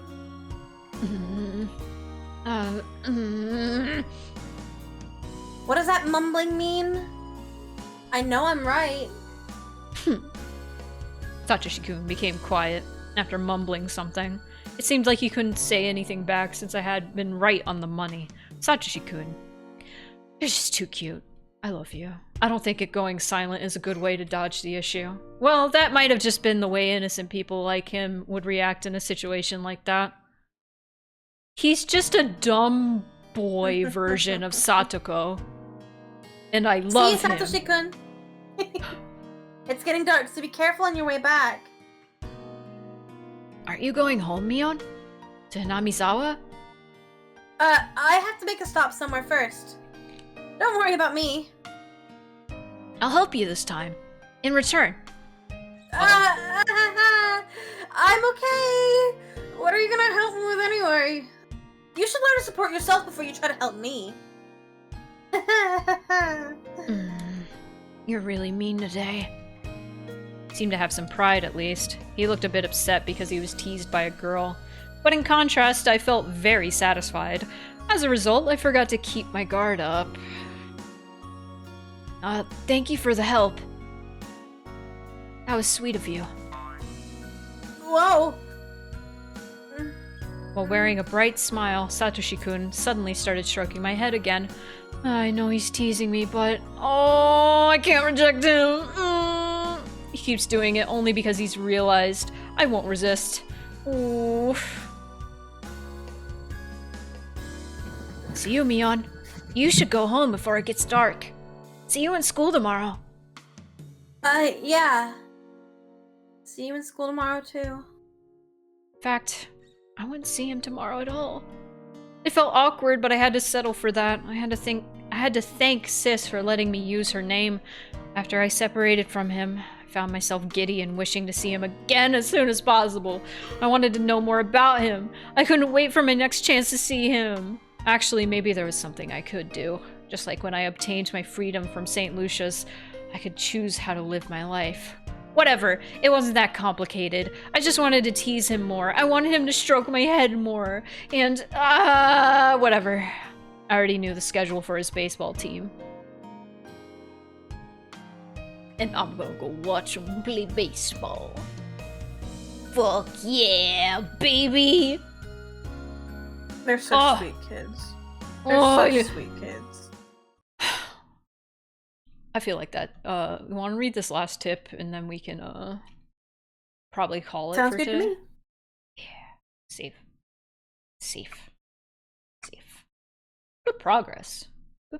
I feel like we're faster with no chat, personally. No, 100% we are. Yeah. My aunt finally stopped her hysterical screaming. Today was just like any other day. I can't remember what set her off. Whatever it was, she changed subjects constantly anyway. It didn't matter. She went on past midnight again. The urge to sleep is pounding the back of my head. When Satoko had been able to relax, she fell down on the spot and started sleeping, still clinging to my sleeve. I carried Satoko to the bedroom and laid out our futons. Here, Satoko. Futon is ready. So get in, okay? Satoko crawled in like a worm. She stopped moving once she was inside. I wish I could go to bed too, but I couldn't. My aunt asked me to do some chores. I had to get toothpaste after school tomorrow. I had to write it down somewhere. I had to make rice for lunch tomorrow. I set the timer. Right, I also had to repile the towels in the bathroom. That was the reason for today's scolding. My aunt will get mad if everything isn't done the way she wants. Oh, and there was something else. I was working at the grocery store the next day. They wanted me to bring an apron. Did we even have an apron in this house? I've never seen one. My aunt will be sleeping when I go to school, so I won't have time to ask her. What should I do? Since Mion helped me get that job, I don't want to screw it up. In that case, why don't I ask Mion about it at school? She might lend me one. Was there anything else? I was envious of Satoko because she got to go to bed. It was pathetic that I felt that way. Oh. Alright. Thoughts before we... I love the insight into Satoshi's mental state. Yeah. Because without those, you'd probably fall into the same line of thinking that Mion does, that he's kind of just like a very head in the clouds kind of guy who just kind of takes things as they are. But like, those journal entries really show us how much he's struggling. Oh, yeah. And how kind of bitter he is. Mm-hmm. Yeah. No, like, the reason he's, like, such a, like, space cadet is probably because he doesn't get enough sleep. He's tired. Yep. He's so clumsy and forgetful because he doesn't get the rest he needs. He's stressed out. Sleep enough. I doubt he eats enough. Oh, poor baby. Like, one of the first things that Shion says about him is that he's skinny. Yeah. No, I love him, and I just want to hold him, protect him forever. I want him to be my son, and he will be safe. But I'm sure it'll turn out great, right? No, it won't! I'm so upset. I'm so upset! Fuck. Man. If you had the power of foresight, would you try to change the future? No. I wouldn't. Because I've seen Final Destination.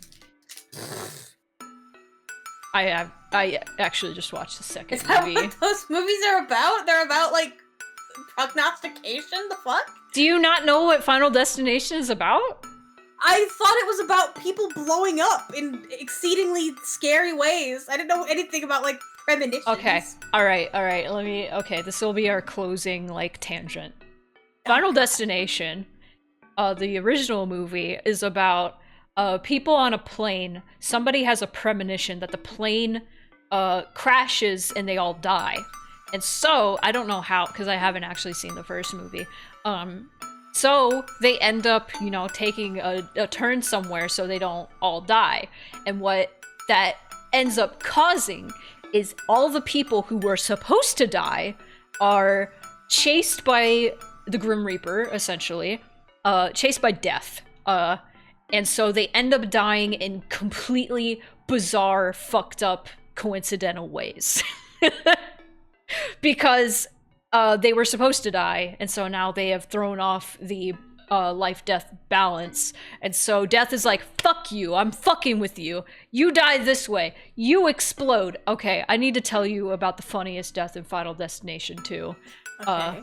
It's, okay, because that's the one I have seen. And, and I just saw it recently, and it made me cry laughing. So there, instead of a plane, it's like a pile up on the highway that they end up avoiding. And the first guy who dies from this situation, it's set up like this. I've told like 3 different people this already because it made me laugh so hard. He goes into his apartment. He gets a pan of spaghetti, like an old pan of spaghetti. He tosses the old spaghetti out the window, and then he puts the pan onto the stove and puts new food on it. Sure. And so you think, oh, he's gonna get food poisoning. Then he opens a noodle thing, an instant noodle thing next to the fridge. A magnet falls in when he doesn't notice. And so you're like, oh, his microwave's gonna explode. That's how he's gonna die.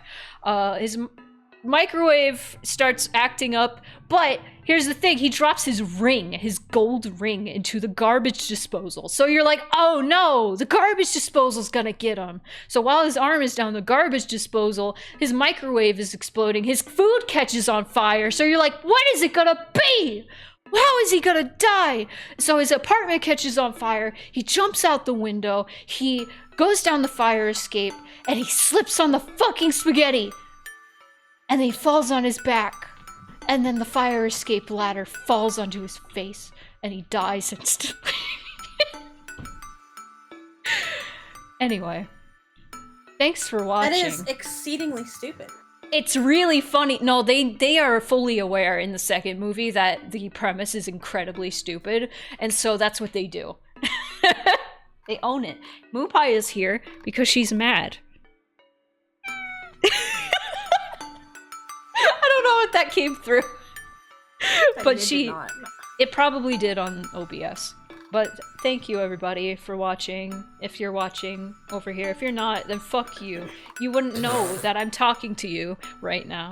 But if you're watching right now, and you don't know what's going to happen next, I would love to hear your thoughts about like what has happened so far in this chapter. And any theories you have. And so would Cal. Whenever people comment really nice things in like big blocks of text, I also send it to Cal so he can see, because he knows what's gonna happen. Yeah, I love it. We love it. I feast on it. I feast on it. All right. Bye, everybody. Probably see you next week.